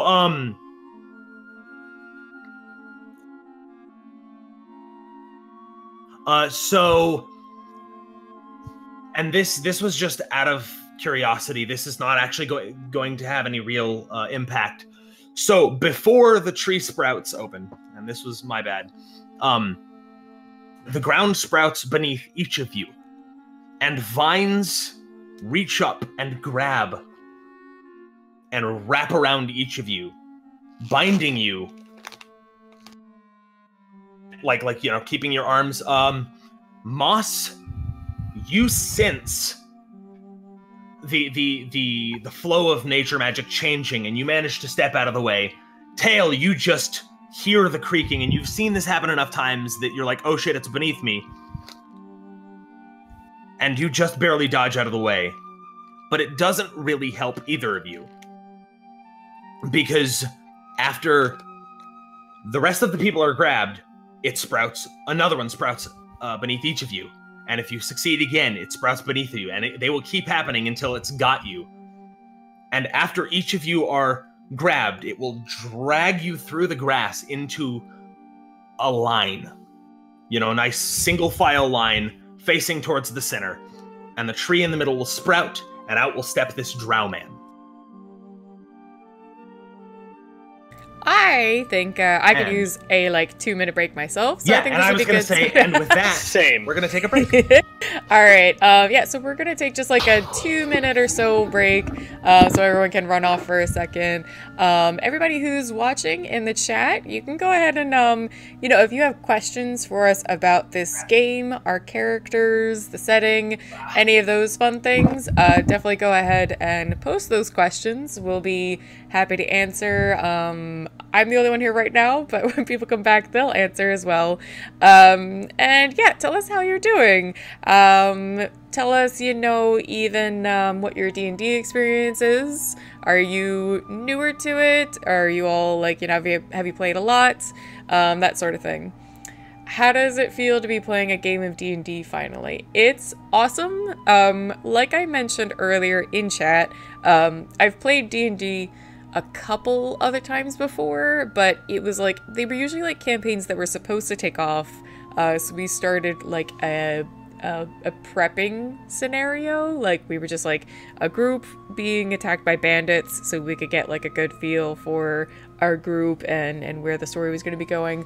And then the second campaign episode or gathering never happened. So this is our first episode, but I have a pretty okay feeling since it's my channel and we have a good crew here. We're actually going to keep playing, and I'm really excited to keep playing with all of my lovely normal player characters here. Sabani's an amazing GM, and in this case, a DM. So yeah, this is really awesome. My first question is, does anyone know if Modi's liver is alive anymore? I'm pretty sure Modi's liver is it's its own entity. It's fine, just not in the way you would understand. How am I doing? I'm doing okay. I had a super busy day, so I'm happy I'm off from work tomorrow to relax and just do some stuff around the house that needs to get done. But yeah, doing good. Enjoying this game. Let me switch up the music because it's been the same for a little bit. Get some more of that jaunty stuff going. I like this jaunty stuff. I need to get more tracks, though, for the next few episodes.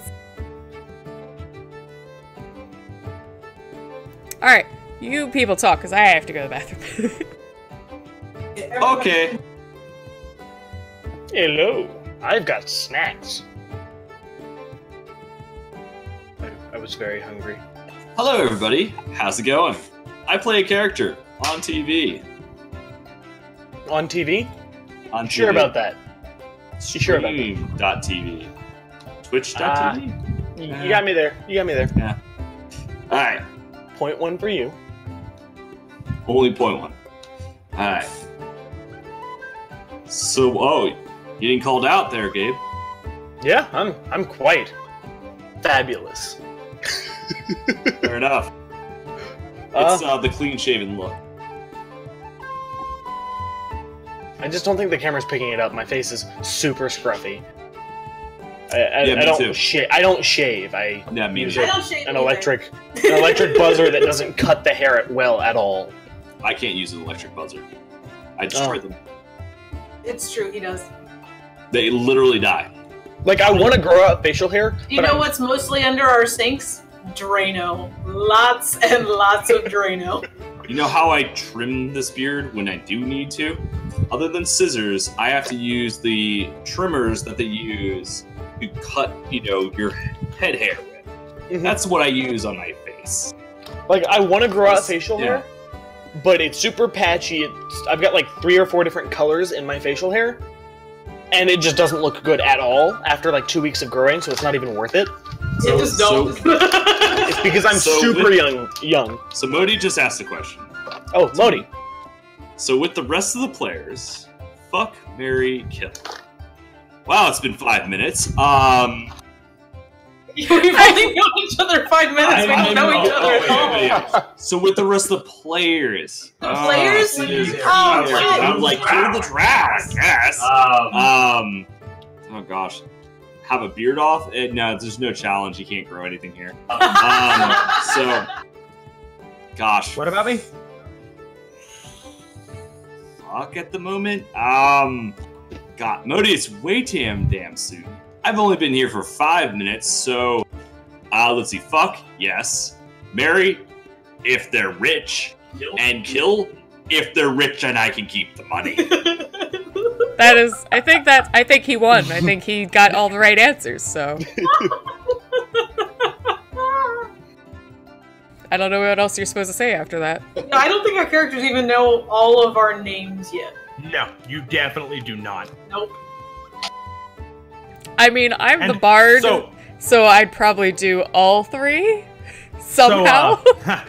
So now, Spira, and I guess everyone, you understand why it's kind of difficult for me to start this with you and not with TikTok. Because you kind of got grabbed at the same time, but like I've come up with a reason for why TikTok is not here. He gave the tree indigestion. He was taking a moment to come out. I actually almost, I'm good with the way you wanted to go, but just, I gotta say, in my head, I like the cartoonish thing of like the 2 of us were actually walking along. I get stolen and he just starts going. And he's just left alone for a solo episode. Poor TikTok. My friend, yes? This is my first attempt at GMing a campaign that is not out of a book, because I've run several months worth of campaigns. I've actually run two about half-year-long campaigns, but they were both out of a book. One was in Pathfinder, one was in 5e. So this is my first attempt at making a story built around the characters, and I'm interested to see where it'll go. I'm having fun so far. But also, yeah, so that is going to be TikTok's, like, Avatar episode where, like, Momo has his own little adventure.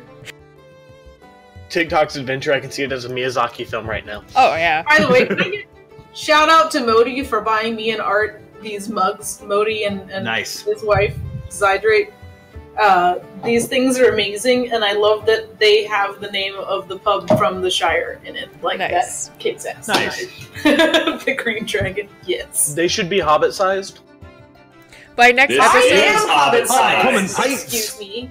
By This- next... I am a Hobbit, and so therefore, these are Hobbit sized. By next episode, I'm going to try to actually grow my horns in, so... It took me a while to grow these ears. You yeah. should probably see a doctor if you're growing horns. And give them a high five. Just be like, right? Look at this. No, that's It's lasted longer than that's 4 what hours. I've always pictured. So you know the Viagra and Cialis and such. It's like, contact your doctor if you've had an erection for more than 4 hours. And all I can picture is, hey doc, it won't go down. Nice. Hey! Alright.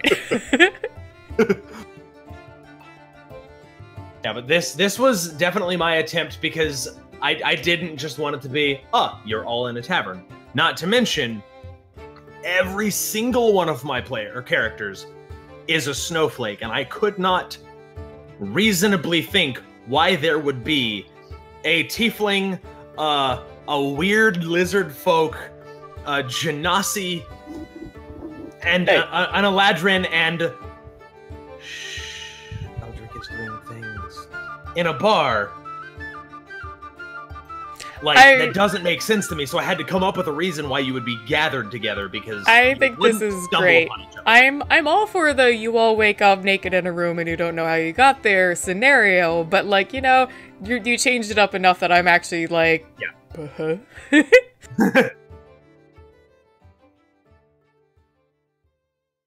And who doesn't love that you all wake up naked in a strange room covered in symbols kind of scenario? However, A Mormon. fortunately, probably? this, a lot of things are going to get explained here. Not everything, but a lot of things are about to get explained. So he's gonna monologue to us. Oh, he's absolutely going to monologue. Yes. I'm into it. I'm totally into it. I mean, he's not going to reveal all of his secrets, but he's going to monologue. The He's- only Let him be Got it. syndrome at us. The I want to pull a fondue from Harmon Quest, which is to say he monologues and then just kind of walk up to him going, fuck you. Like, pretty much. Why do you think I have you trapped in trees? I was gonna say, the only thing I'm not gonna like about this is that I can't put it down. Quickly stares at my spells to see if anything has no schematic requirements. There are very few non-somatic, non-material spells. I'm very talented with my tongue. For non-Zion. There are... Oh, yeah. Scions are just fucking assholes, and I love them. But for any other spellcaster, there are very few non-somatic spells, like a handful. Yeah, incidentally, there's like none in there. Tail probably has one of them. I can almost guarantee that you have Vicious Mockery. Vicious Mockery is kind of the standard bard damage cantrip where you cast magic at someone and it does damage, and it doesn't have somatic or material. You just talk and you insult someone so hard it hurts. Yes, you know what? I think I took that and Minor Illusion. I knew I took Illusion, something in my cantrips. And then I'm so sad I took Tasha's Hideous Laughter, but I need tarts for it. What? Tasha, I'm pretty sure that's a reference to Alice Through the Looking Glass. Yeah, but I was still like, really? I gotta keep tarts on me all the time?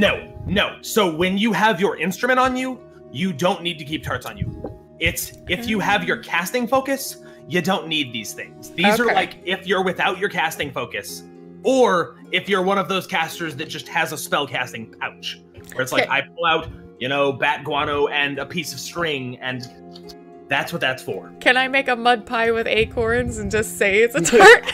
If you find someone who can eat it, bake it. Okay, and CS Graham says, Zavani, please confirm that Raiden is about to show up and tell them all how they're here to participate in Mortal Kombat. I'm okay with it. Thank you so much for the voice. Not quite. Alright, do I it looks like we're all back, so I think we can get back to it. then do I retain my club-like stick? Yeah, but your hands are kind of pinned. Like, actually, it's a little bit uncomfortable against your side. All right. It's kind of like digging into your stomach a little bit. Is there any way to gauge like the level of a spell, just so you can emphasize how crazy this guy's throwing stuff around? Okay, that will be an Arcana check. Can I do a Wisdom Arcana? You can actually do a Wisdom Nature. Oh, okay. How about no?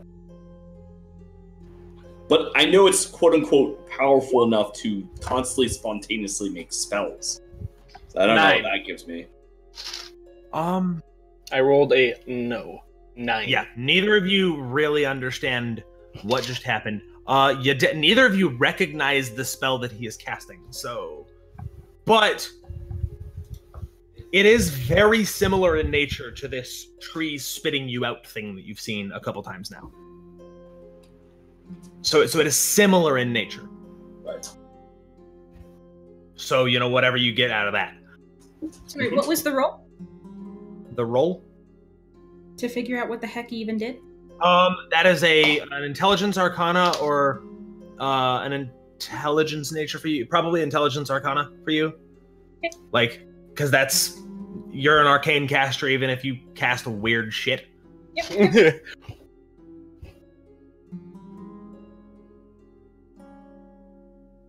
I like to imagine that Cove's verbal is just whale noises.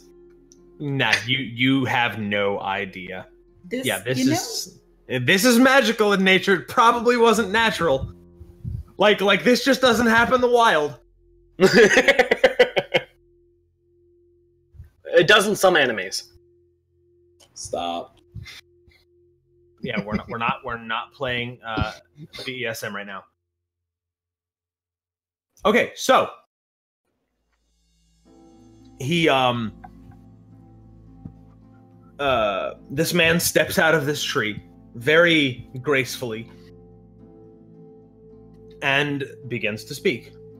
Greetings, I'm Lord Tego Helium, and this is to be our new home. I would apologize, but truthfully, I'm not actually sorry. Know that your sacrifices here will be of the utmost value to the world at large, so there's that.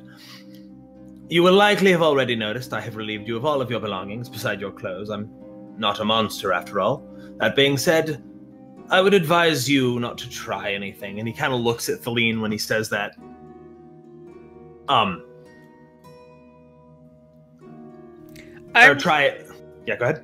I'm not struggling super hard, but in a more kind of arrogant response. I struggle a little bit against the vines. I go, our new home, and we don't even get bunk beds.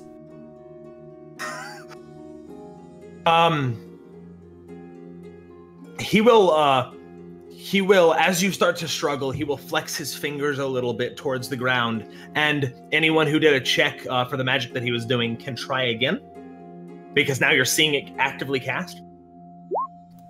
Damn it, why do I gotta be a sarcastic bard? I can assure you, Tiefling, that you will be given proper accommodations. Can I attack right I away? rolled 24. Is there something that's keeping me from doing that? Not as such. Okay. Actually, both Cove and Elric immediately recognize he did not just cast a spell. That's not what happened. Moss recognizes that this is he's heard stories of dragons and their lairs. This seems less like a spell and more like a lair action. This is his domain, and he has control over what happens within it.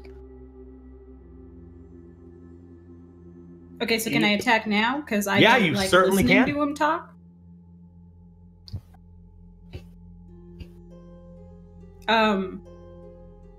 So what would you like to do?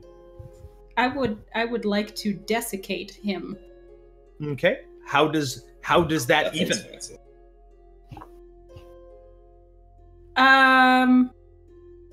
I spend a point, and then they take 1d10 of necrotic damage. There's no they save?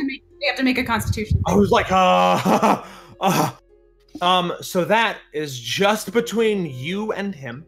That is an initiative roll in case he manages. So that is a dexterity check.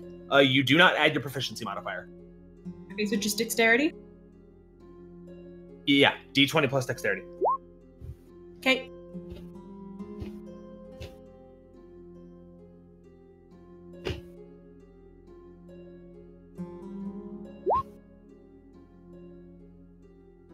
So that was the 14.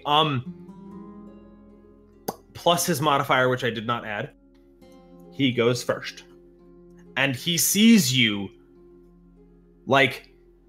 start to okay, how does your desiccate work? Like what does it look like? She'll reach out for the water. Okay, one, you can't reach out. I thought he's got the Your arms are pinned against against your body. So I guess you can do this, and your arm got caught up and you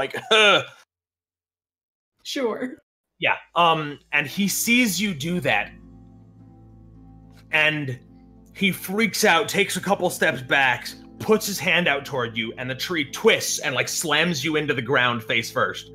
You don't take any damage, but you cannot see shit anymore. Okay, that's more than fair. What's the character's name again? Lord L. You have Lord heard Lita, who is gone, by the way, say Lord Hilliam a couple of times. And then he announced himself as such. Yes, as all proper villains do. Yeah. Lord Helium, please don't harm her.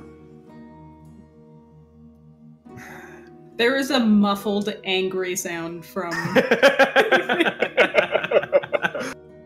I thought you were about to say there's a muffled, angry thank you. Then I would advise that you tell her not to try anything like that again. I will let her know once. And he looks back. You can ask the troublesome imp girl wherever she is.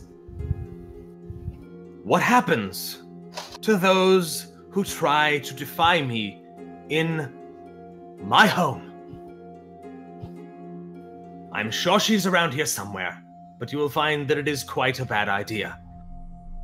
If you can behave yourselves, your remaining life here will be pleasant. You will have all of your needs looked after. But as you've seen, that does not mean I can't change things. So behave. Now, let me take a look at all of you. I need to see what I have. So he will... Oh, shit. I am a bad... You know what? Fuck it. Yeah, I am a bad person. I forgot a character that is here, and he showed up after Dominic, because yay! I like it. Yeah, which, and I will speed through it. He was a burly tiefling man that big old guy, doesn't seem terribly intelligent. Last thing he remembers is he was out drinking in the docks, or drinking with his dock worker buddies when he got captured. When he woke up, he kind of thought that he was hungover and confused as to where he was. And his name is...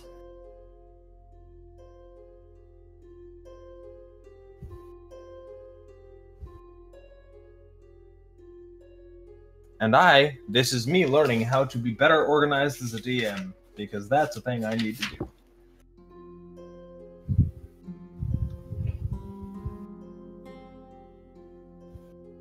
His name is Renuel.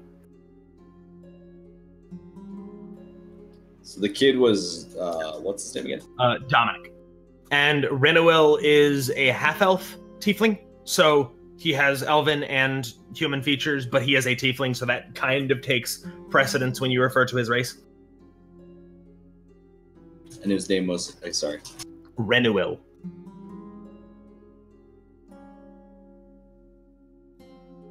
Which is a fairly elvish name. Like you assume his elvish parent named him.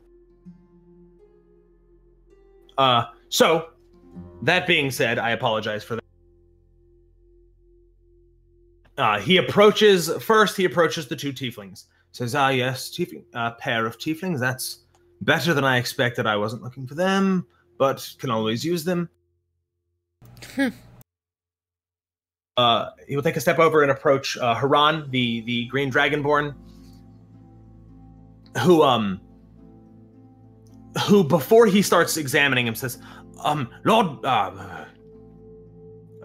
Helium, I believe you have a mistake here. I am a member of the Quintarium. I can assure you they will vouch for me. And the Lord Helium will flick his hand towards the Dragonborn, and a vine will wrap around the Dragonborn's snout. I've never been a fan of the Quintarium. They're all a bunch of soft imbeciles up there. The Quintarium, by the way, everyone, not Moss and not Feline, would know that the Quintarium is a very well-known Dawn's. Actually, yes, Moss would likely know it too. The only person that wouldn't know it is Feline. The Quintarium is a very well-known wizarding academy on Dawn's side. It's like, if you are Dawn's side and you want to go be a wizard, that's where you go. Unless you find like a wandering wizard who's willing to teach you. But that's the big research academy for wizards. I went to Juilliard. Yeah, basically. Although that's kind of me. Yeah. So he will approach and he says, that being said, I'm glad a green dragonborn, an interesting coloration. He will walk between Dominic and Moss and look at both of you. I've been waiting for both of you for quite a while. Does his face get anywhere in your mind? Yeah. Alright, I'm going to attempt to attack him. With a lick. Alright, give me an initiative check. My face. Yeah, he can do that. And I can actually attack twice because of racial features. 14.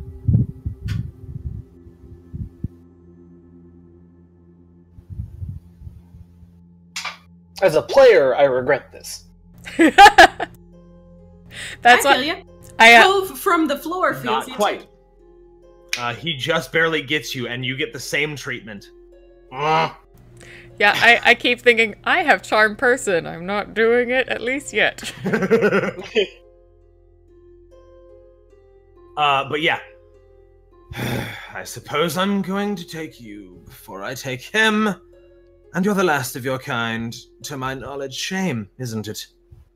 Moss will immediately start struggling, and angry growls. And the vines will, of course, tighten around you. Mhm. He approaches Elric and looks at you curiously. An elf? What? I don't... Why would they send me... And then a look of realization crosses his face. Why would they who send you? You don't seem to know. Silence. Kench? And he will reach into his a pouch on the side, and he will pull out a small tin about that big. He will unscrew it, and there's a thin paste that is that's about flesh tone. And he will pull down his eyelids, and he will rub the paste across his eyes. And then a very happy look will cross his face. Ah, that's why. That makes a lot of sense. You're going to be fun. And he will... and that is not for you to know who they are. Don't concern yourself with it. And then he will go to Cove, look down, and to Genasi, of course. And he'll look closer at like your... I mean, you can't see, obviously, because your face is in the ground. But he will lift you up just a little bit, just enough for you to be able to speak properly. I don't suppose you're going to answer, but, are you perhaps a second generation Genasi? She's not gonna say shit. Fine, I will find your secrets. Back to the ground. And where is... I was told there would be a Kenku. Where is the... I must have words with them. I'm going to look uncomfortable at that. So he will pull out a piece of parchment and a small, slightly glowing crystal rod, and he will scratch it across the parchment. Presumably he's writing, but he doesn't have ink and a quill, so it's probably magical in nature. And he will look at each of you and write something down, scroll it up, put it back into a small scroll tube. And he will walk back to the tree that's still there. As I've said, behave. You people tend to snap when I first arrive, but you will learn. So I will give you this time for now. And he will step into the tree will snap shut, yank into the ground, and the vines will release all of you. He didn't look at me at all? Oh, right, I am... No, it's fine if he doesn't. He did. Like... He did. He'll just give you the middle finger and met. Yeah. No, and he will say, and Eladrin as well. This is. I will learn many things from you. And if you don't say anything, she tells him to go suck an orc's ass. There's yes, muffled laughter from the ground. Yes, of course. Did he just agree to suck an orc's ass? He didn't say no. Apparently. He said, of course. He said, of course. That's where I'm going to now. Yeah. Right. Yeah. Okay, so he and disappeared. The vines will release you. I'm gonna, maybe like trip a second, but I keep my balance, and I'm just gonna yell where the tree disappeared. I still don't see bunk beds.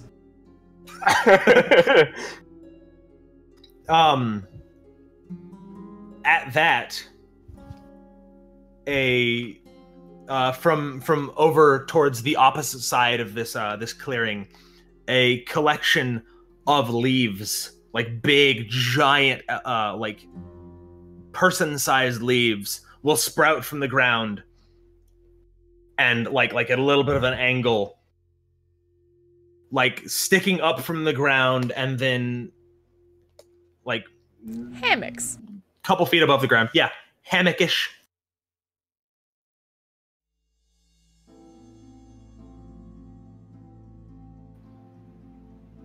Yeah, so what happens? Did anyone else see their attackers?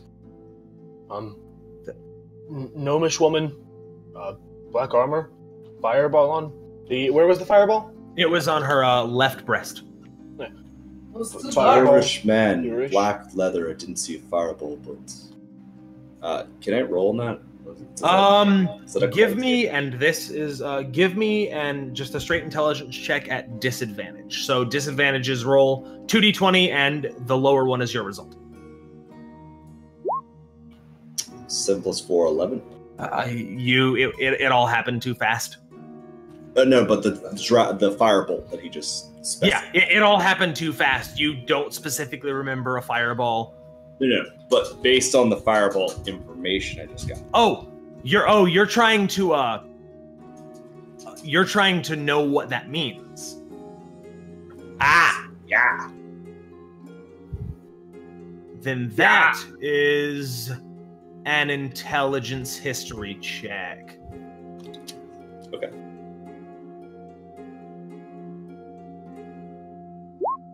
No, Oh, oof. that's fair. Honey, no. Yeah. Oh, you no. have no clue what that means. It happens.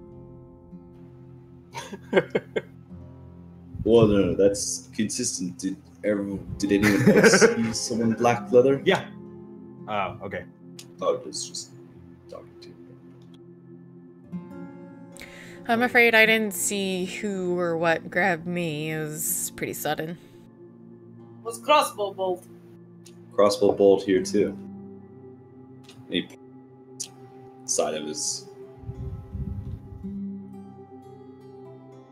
Moss will go and make his way kind of towards a hammock in general and start working on the piece of wood that he has, weaving it into a You have shape. wood. Wood. You have stick. You got 3 to give you stick. Give me stick. I want this stick. Okay, I'll go and repeat the process at a nearby tree. Yeah, you don't seem to have a problem. I take the liberty of making the stick a little bit, or not a little bit, a lot bigger than what I had grabbed myself. Then that's going to take a lot longer, but Yeah, but I'll do not it. exactly short on time here. He said this is self-proclaimed lord, and he didn't know who he was getting. That would imply that this group or organization that gathered us all has either him or some sort of interesting tricks to, from what I can indicate, teleport us here. Well, perhaps, and this, the Dragonborn will speak up, perhaps he just has incompetent minions. I swear. I want to try something. My wound is quite fresh and recently healed. I'm going to try to phase walk past the trees. Or whatever that's called. I doubt it will work. I just want to try it. So you reach into yourself to try and do this, and it's actually no, it's been plenty of time. You misty step. You phase step about 30 feet into the tree line, and it's very, very dense forest in here. And as you step, you can see there's a path. There's oh shit, and the trees cluster around you. I'm sure I've seen shit like this before. Not quite this aggressive. Okay. You've heard stories like this, but you've never seen it exactly because you don't get into the deep Yeah, when the trees start moving, you know you went too far and you go the other way. yeah, and the stories you've heard typically happen springward. Okay, but I straight up just disappeared from this clearing for the rest of you all. That's Eldrian. So Aladdin. Lena, who is back, Aladdin. will look over and say, Aladdin, "Oh, both yeah, with an R. Aladrin. It's actually spelled differently, but whatever. To remember how to say it. Eladrin. Oh, I got it right. Aladdin, Susie. Leda will say, "Oh dear," and slowly these trees will just like with their branches push you back, and like a path will break open towards the clearing, and you will get pushed back into the clearing.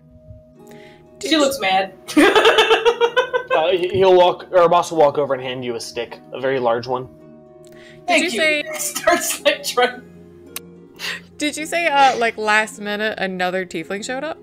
Yeah, there's also another tiefling that I just forgot to mention because still learning how to do proper DM notes. Yeah, You're doing so good. So no, you're good. Like I have forgotten way more important things. I'm gonna. Is it guy, girl? Yes. He is a fairly bulky looking half elf male. Half elf tiefling. Half elf. Yeah, half elf male tiefling. Okay. Is there anything I can roll to pick up, like, more about where he's from? Like, maybe... you could ask him. He has, you don't really need to roll. He has the clothes of a laborer, and they're fairly light. So if this is not, wherever it was is not cold. It's seems to be relatively temperate where he's from. He does have dark skin for a tiefling, but that doesn't really mean much. Like he actually almost has oh no, never mind. He does not. I actually wrote what this guy looks like. He has very, very white skin, with lots of spiny protrusions over, like, you know, like the jawbone and the cheekbone and the jawbone, the shoulders, very spiny protrusions with pink edges to them, and he has this small, almost vestigial tail that has like a big spine on the back of it. Okay, that's definitely a very different looking tiefling then. So what you would know is that there are a lot of different types of tieflings because there are a lot of different types of devils and demons, and so whatever he is descended from is just a different kind of devil or demon. Yeah, I'm like a much more standard red skin. Yeah, tail. you're probably descended from a Baylor, whereas it doesn't really matter. So what he's descendant from is probably more of a bone devil. Okay. I'm gonna walk up then and in a just very kind of polite manner just put out a hand low down just to shake his and wait for him to respond to see if he's more like the pissy draconian or wants to actually get to know the people in our group. Yeah, yes. He'll shake your hand. Tail. Renwil. Pleasure to meet you in such unfortunate circumstances. Where are you from? I am from Demuria. Oh, okay. I've been there a couple times. As to where I am. I just want to go home. I'm gonna try and walk into the tree line. I mean, she can't goddamn misty step like a cool kid. But I mean, you could try and fly again. She can, and you know what? Because I totally didn't read this before, if you concentrate on Mastery of Air, you're immune to falling damage. But you're not immune to tree damage. Yeah, you're not necessarily immune to rising damage. No, that's super fair. Yeah. Oh, so yeah, you weren't specifically concentrating on that. You didn't have your focus on that.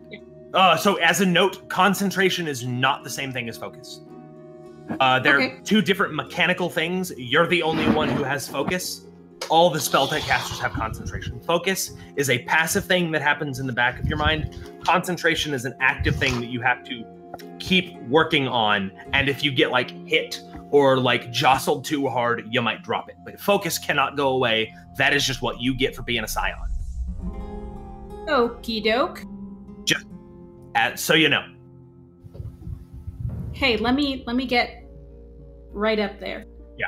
Into the sky place. So you spent 2 side points now. Or no. Did the second one go through? 4. So if you...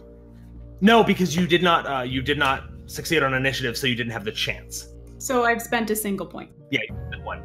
So you're gonna try again? Yeah. Cool. How are you gonna try this time? Like, is there anything different? Yeah. Or is it gonna be the exact same try? He is going to stay away from the trees. So you're just gonna try and pop up and see? Yeah. Okay. So that doesn't require a roll. Cool. And what you see, I need to visualize it.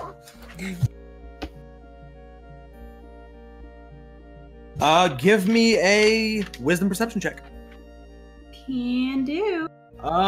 You'll be at advantage. Or no, you won't be at advantage. It's just gonna be an easy check. Okay.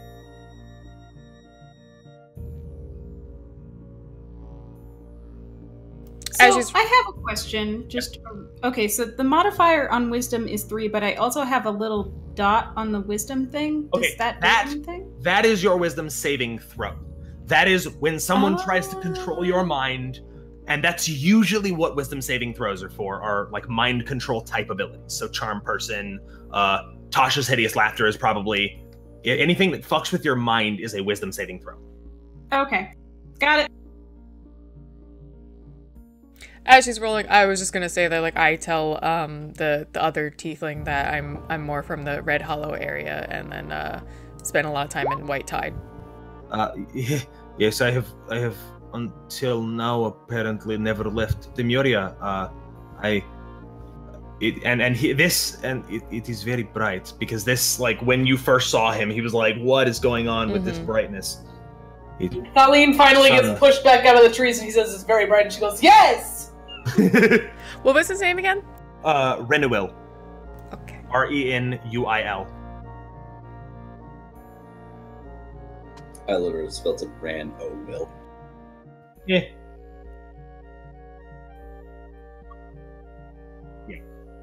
Cool. So, just so you know, everyone, there is a spreadsheet for this on the one that Spira made previously. It's a character stat.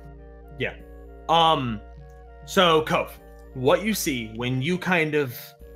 So, you're basically going to jump up and then fall back down? Yeah. Just to see? Yeah, because you can't really focus on doing it. So you're going to jump up, and what you see is... You are in the middle of a clearing in a very large, thick forest. And outside of the... And it almost seems like an island. Outside of the edges of this island, there's just this unnatural, gyrating fog outside of it. Up. So, as you do, when you spin to kind of look around, you do see off at the edge of this forest, there is a path that leads to a separate island, and it's this big, long, winding path that kind of looks like an S that leads to a separate island that's a little bit higher. On the path, there are plenty of trees. It's a very dense forest, but the further up the path it gets to a certain point, and the trees just cut off. And it's kind of hard to tell exactly how far this distance is, but there's a section of that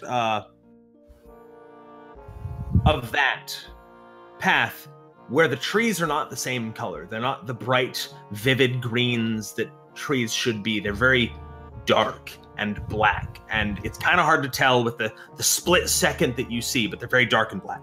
Up as you follow the path, everything is just like blackened and dead up that direction.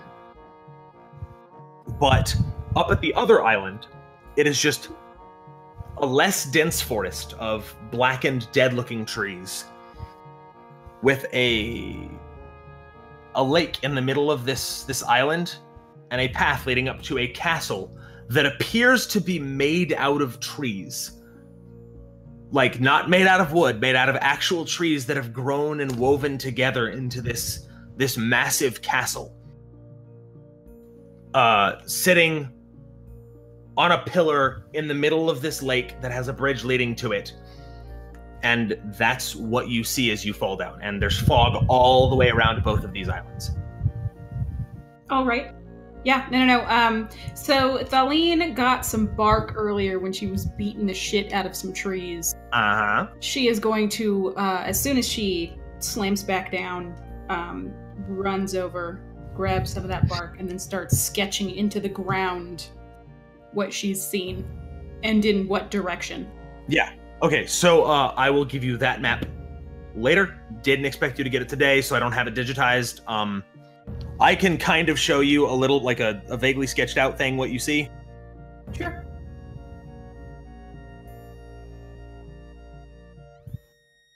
Okie doke.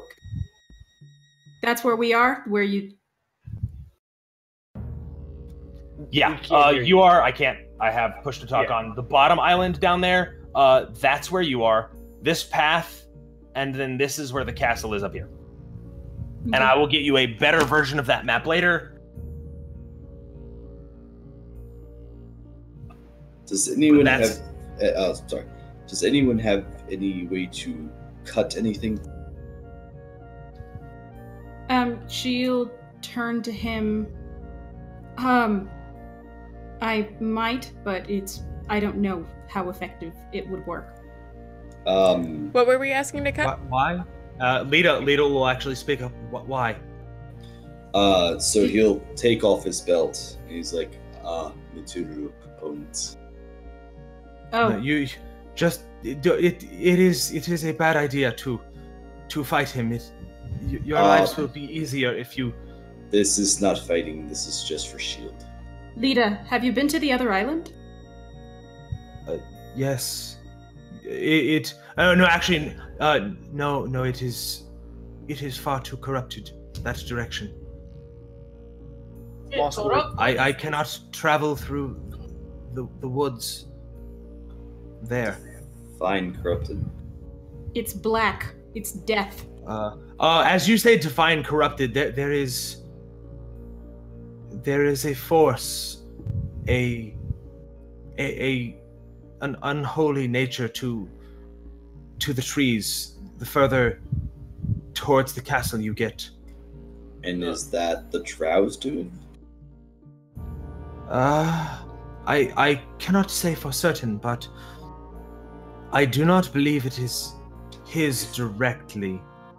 Again, though, I have not been there. I simply hide.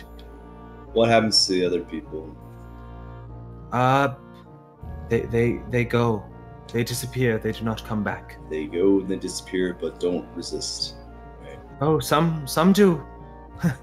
But they do not come back. You saying it's an easy passing not to resist? No.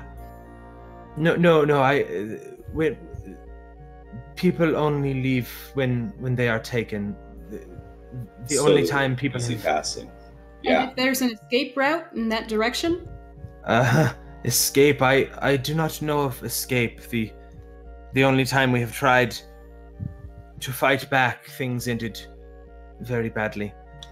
Not for you, obviously. She will have a kind of a look of shame. She'll look down to the ground, and her shoulders will slump as you say that. I'm gonna walk up to Lita and kneel down so I can speak to her more at her level and say, "Do you know what Lord Hilliam does with these people when they leave?" As I have said, some form of research, but I do not know. He has spoken of them, but I do not understand his words. And he was trying to take you before for the same thing? Yes, he did capture me as he captured the rest of you, but my nature allows me to pass through his domain unobstructed. Lita, It are gives you... some limited level of control here. Lita, are you from the woods near Demoria? She will look at you kind of... Yes, Yes, I am. Well, I've heard of creatures that are supposed to look like you, but certainly smaller and not so eloquent. Yes, I suppose have some of their nature to me, but this is a curse. Was a curse, though. I suppose, like some curses, has benefited me in ways. Okay. Were it not for the hag, I would not still be alive. The hag? Yes. I am... It has been a long time since I have spoken of this. Many, many years ago, I was a regular halfling girl in Demuria. I took odd jobs, retrieved things. I was very quick on my feet, very good at illegal doings. I had to learn to make a living, and I was hired onto a job to steal from someone who turned out to be a hag. She cursed me to be like this. So you're not one of the imps of the Demoria Woods? I have a kinship to them. I am similar in many ways, but Okay. I am not one of them. Cove is gonna go pull Thaleen aside. And sort of pointing at the sketch that she's made on the floor. Can you do whatever you did before? Can you but go in this direction continually? Can try, but cannot. Is tiring. Can only do it every once in a while. I have to wait for it to feel strong enough to do it again. I have to wait for the connection again. Okay, how long? Hey God, how long do I have to wait? So it takes, and this is a purely mechanics thing. It takes a short rest. You get it back every short rest. And that is basically you sitting down and taking a breather for like 45 minutes to an hour. Wax on. Not So long, like an hour. Like if you're constantly moving, it doesn't come back in an hour. But if you take a second, Not long, you're like relaxed. hour, except that I try and woods push me back, so cannot rest in the woods. Okay, so if can you do it once in this direction and then run? I mean, I try. Trees grab me, but I can try. Give me a few minutes. I try anyway. Counter, yeah. I have stick now. Thank you, Thaleen. Moss, looking at Lita, he said this was his home. Does he live here? Yes, there is a castle. and she will point in a direction that Cove recognizes to be accurate. There is a castle on the other island, I suppose, that he lives in. He does his work there. I suppose I do not see his comings and goings except for to this side. I have a quick question. Yes. If I use disguise self, are there limitations of me, like, looking like someone? Inch or foot shorter, foot taller, about the same in terms of difference. But finer details of, like... no, you can do it however you want because it's just an illusion. It's just however what your imagination is. As long as they're not, like, 3 feet taller or, like, 100 pounds heavier. As long as whatever new visible form you take is within a foot in height of you, you're basically good. Though if you make yourself appear to be a foot taller and someone tries to, like, slap you in the face, their hand will go straight through your face because your foot is a face lower. Yeah, yeah. Your face, So, foot lower, rather. Little bit like Thousand Mask. Yeah, it's almost exactly that. Yeah. Was Lord Helium close to me? Close enough I could look like him? How tall are you? I was like,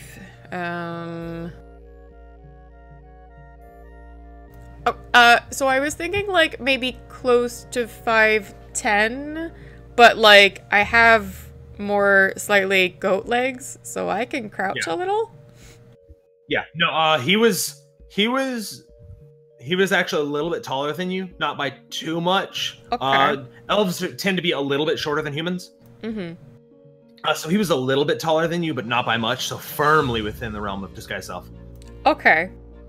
I'm gonna give a long glance around at everybody in the group and say, I will probably regret this, but I'm a little too curious. And I'm gonna use Disguise Self to look like Lord Helium. And then I'm gonna look at Cove for confirmation and say, which direction was this castle? She's definitely going to hesitate before answering because she was. To be fair, Lita just pointed in the direction of the castle. Yeah, but like okay. eventually she will point as well. It's just she was not expecting you to suddenly look like someone else. Yeah. I'm going to. I still have like my body. Disguise Self is not too uncommon of a magic. Like lots of people that can cast magic know Disguise Self.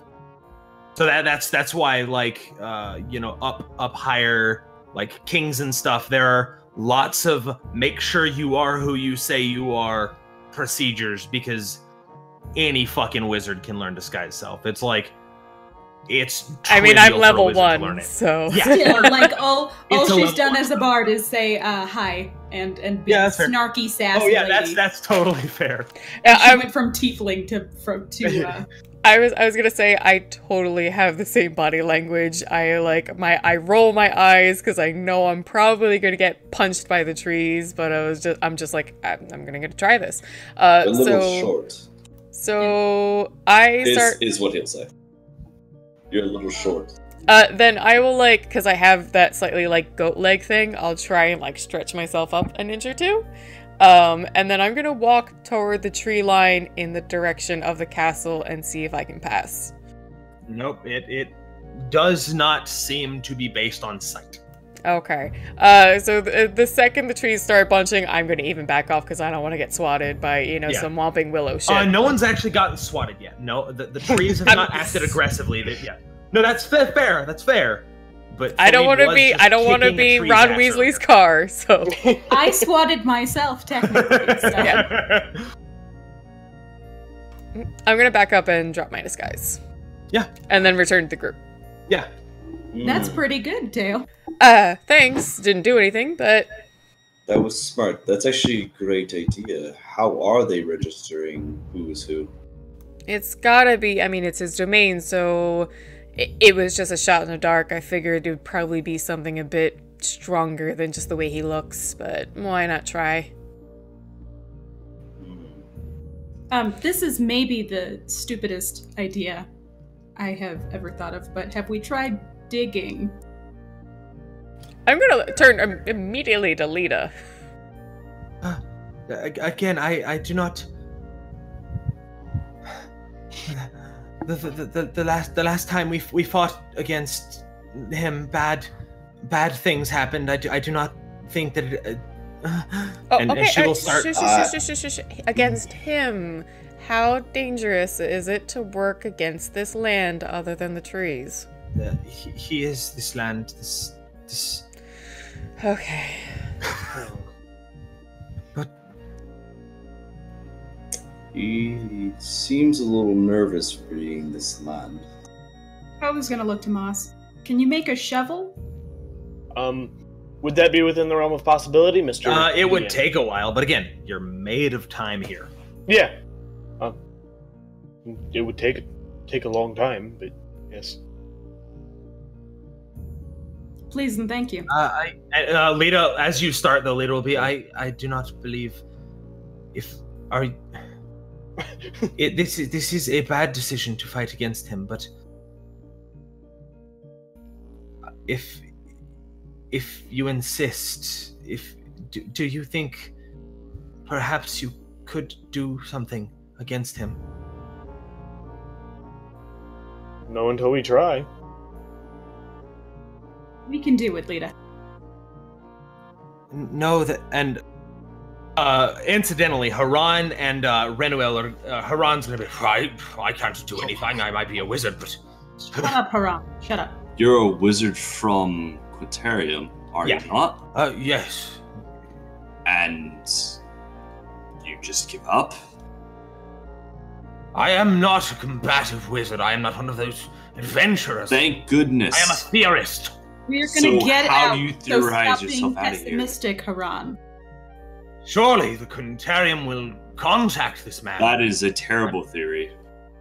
Listen, Hiram, okay, we're not asking you to cast any fireballs or anything like that, but if you're clever, there are other ways of defeating people. Or at least getting away from them. I have stick. Good. Eileen, make sure you hold on to that, because, and I'm She's gonna, like... quite loud. She knows what she said was stupid. No, but no, I'm, like, looking her up and down and being like, if anyone can wield it well, I think it'll be you. But Look, she has more magic than you. But Lita will continue. If you are willing to suffer the consequences of failure, I could help. Considering consequences of not doing anything entails staying here for the rest of natural life. The No. consequences of not doing anything is comfort for a shortened life. The consequences of Disappearing. failure is pain for extended periods of time. Oh, then we live longer. It's good. Shovel. Do you have it ready by now? It's been a No, while. no. It's been time for this conversation. But if you try against him, he will make you suffer. If you try against him and fail. All right. So then we better put our all into not failing. Or just have resilience. But I can help you get to him. And she almost looks like she can't believe she's even saying this.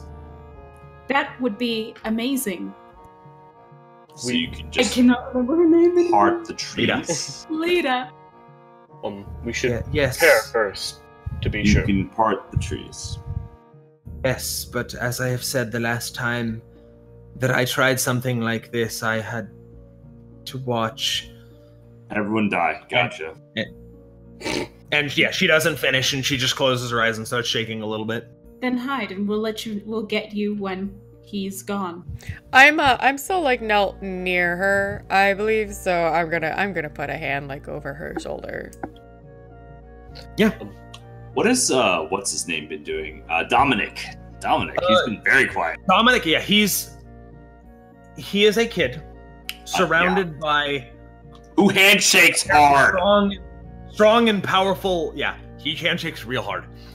Strong and powerful adults that are kind of planning, and I will help if I can. I know I know a little magic. I can actually. I have idea. I can help protect one of you, when things happen, and I would like to help, because I can cause pain, and I can help protect one of you. That's perfect. That's exactly what we need. Okay, so who can do most? That person needs protect. I'm gonna nod at what Dominic says, and then especially after Thaleen, but I'm gonna, like, cut her off and say, I think what we should actually worry about is who's going to do something or cast first, to then keep Helium distracted while the rest of us then make a move. I volunteer. Hearing this conversation of Be getting protected. prepared, How good of you. Moss is going to take To cast? To take the front light. Moss will take the shovel that he's making and make it less of a shovel and more of a staff. Just Yeah, that seems very fair. I would rather not see any of you hurt. Yeah, So I will take the that- limelight. is not likely to happen. Even if you do succeed, injuries will most likely be sustained. And most likely is sustained by the person who is yelling at him in front. No? Dominic will actually look, and at the mention of yelling, I do not actually believe that I can protect this one. She seems pretty protected by herself.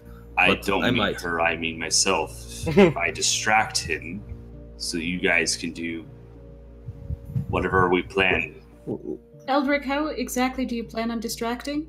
Yes. And I'm what an are asshole. you even? So am I! Why- What is that?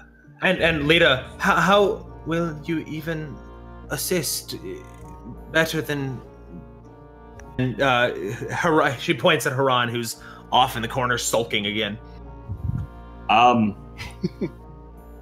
Let's just Because say I do not want you to get hurt if What is this? if you cannot do something. Oh, say! Spit out!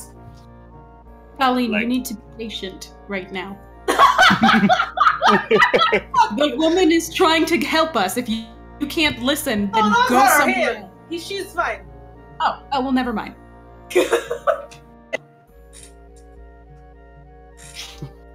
Let's just say that I might interest him the most.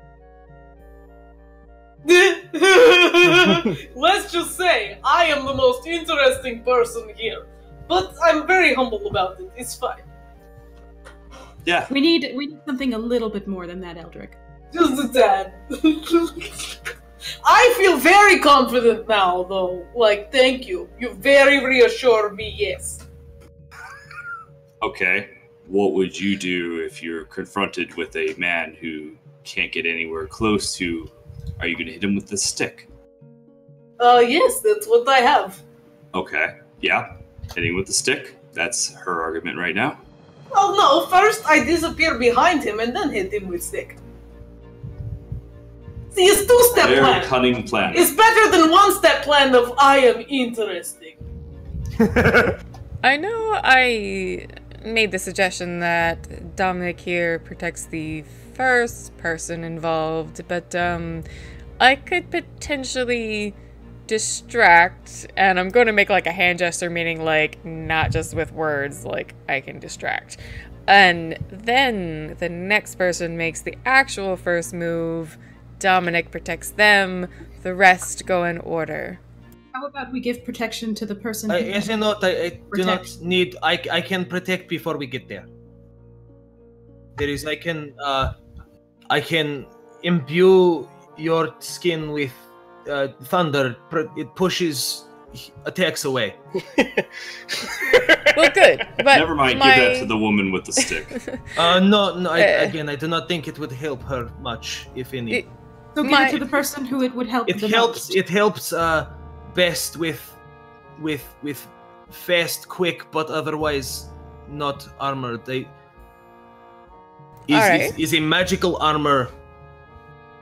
Well, my point remains that I can This do. is just me, real quick. This is just me saying mechanically out. It would not help the barbarian because, as much as it would help someone else, because She this can't is use armor, right? which, yeah, this is armor which would replace the way that your armor works, so it wouldn't help you as much as it would help someone else. So I'm gonna add. My point remains, though, I can create some Yeah, it's a distraction. purely balanced thing. I can create distraction, and then someone else moves in with the first actual move. So why don't you take the protection just in case, Teo? What? I mean, If your distraction goes wrong, how able are you to protect yourself? Cove I'll still be a and- distraction if he shoves my face in the ground. Real Well, quick, yeah, but maybe you should be a less damaged distraction. real quick, Cove and Art can make me Arcana checks. Yeah, is it just like just Arcana? Yeah, just our intelligence Arcana. Sorry, I'm not used to adding the ability score modifier, so that. Moss will pipe in God. saying, I would need a while to be more prepared for combat. If that is... So, Cove, because you're a Scion, and this is not really like how you cast magic, you don't know what Dominic is talking about. But Elric, even if you don't have it, you just offhand immediately know as he describes what he's talking about. He's talking about mage armor. He can cast what has been codified as mage armor, that it is a barrier between you and physical attacks coming in. It gives you and this is just mechanics, it lasts for 8 hours, gives you 13 plus dexterity modifier armor. Yep. And that was, gosh, what's his name again? Dominic. Dominic, I know exactly what spell you're talking about. I can also do that.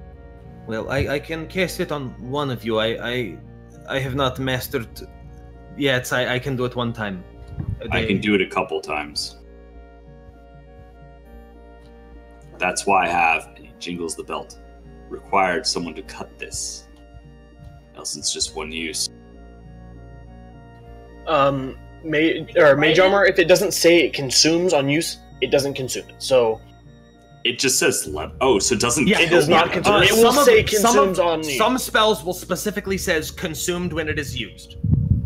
Ah, you're just casting it through the leather. Well, never mind. I just have this belt. I have a beautiful. I didn't know that. I You're have doing a great. belt. That's what it requires is leather. You're doing great, Art. Yeah, no. Just Yeah, that's fair. fine. Yeah. Some spells will specifically say, you know, Ignore me gold, about the gold, diamond cutting. dust.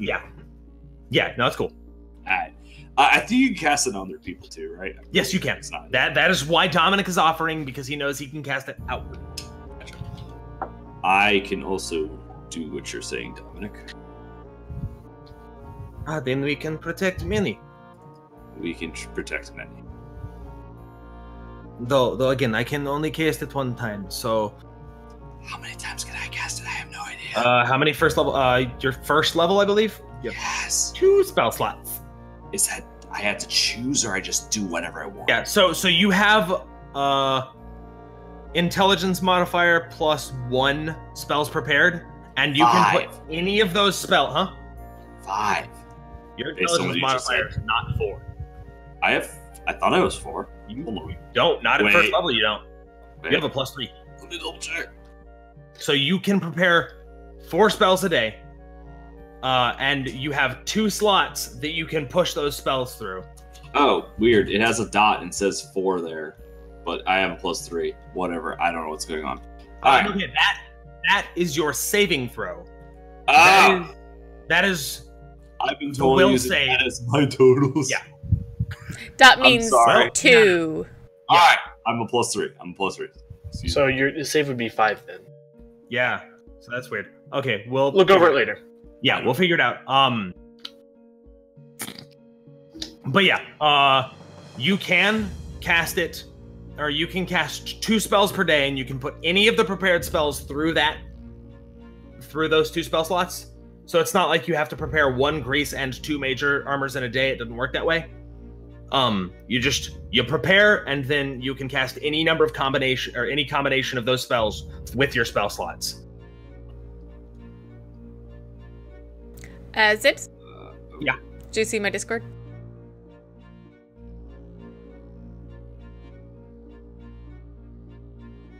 So, wait. No, I don't understand. So I can prepare my intelligence plus 2? Okay, so I will explain that it's intelligence mod plus level. Oh, so I can prepare 4 spells. Yeah, you can prepare 4 spells, and then And you they have can 2 be spell anything? slots. Yeah, it's of the of the 6 spells that you know at first level. So you have your spell list. You can prepare 4 of them. Oh, okay. At higher levels, this means that you have this big old spell list, and you can customize your spell list based on the day. That's what that ends up being. All right, cool. I got my easy list then. Yeah, that's all right. Cool. So, I think that we should probably call it, because that's so we will end it on I will, when we are ready, I will prepare I will open the way for you, but I cannot help, so. And we will end it with that, with the prep to actually go to the castle.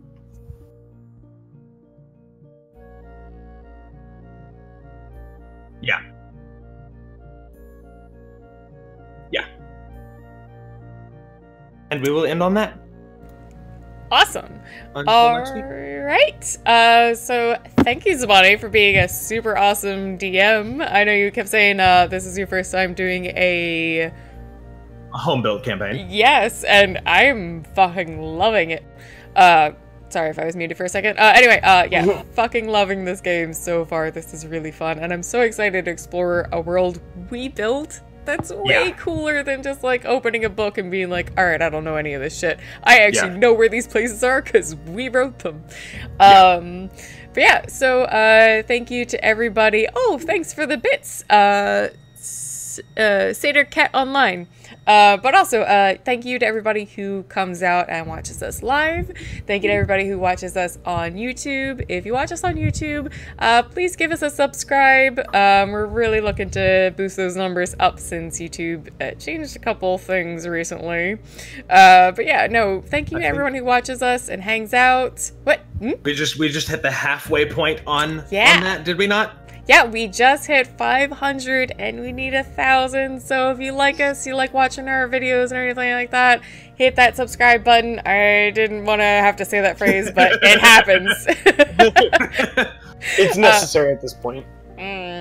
They forced my hand. It wasn't me. I mean, and once we get the 1,000, we're good. Yeah, I won't ask any. We're good. I won't ask a single person. Anyway, all right. But yeah, no. If you're watching on Twitch or YouTube, down below on Twitch and in the description for YouTube, you'll find links for our Twitter, for our Discord. Come join us there. We chat about tabletop and really everything else just under the sun. We're just a great, fun community. We just like hanging out and, you know, we share memes. Always good. And then, yeah, if you like World of Darkness and VTM, come check us out on Tuesday nights at 9 p.m. EST. This coming week, we will be getting back to our current game in New Orleans, which is taking part around Mardi Gras. Mardi Gras just happened, but it's all going on kind of in our game. It's pretty fun. And then, yeah, like I said, all our links for our good stuff are down below on Twitch and YouTube. I want to thank all my players here. You guys are awesome. You guys do such a great job. I love you guys so much. And, I think that's it. Happy late Mardi Gras, happy late Valentine's, happy early St. Patrick's, who cares? Anyway, love you all, and we'll speak with you soon. Thanks for hanging out. We'll see you soon. Bye.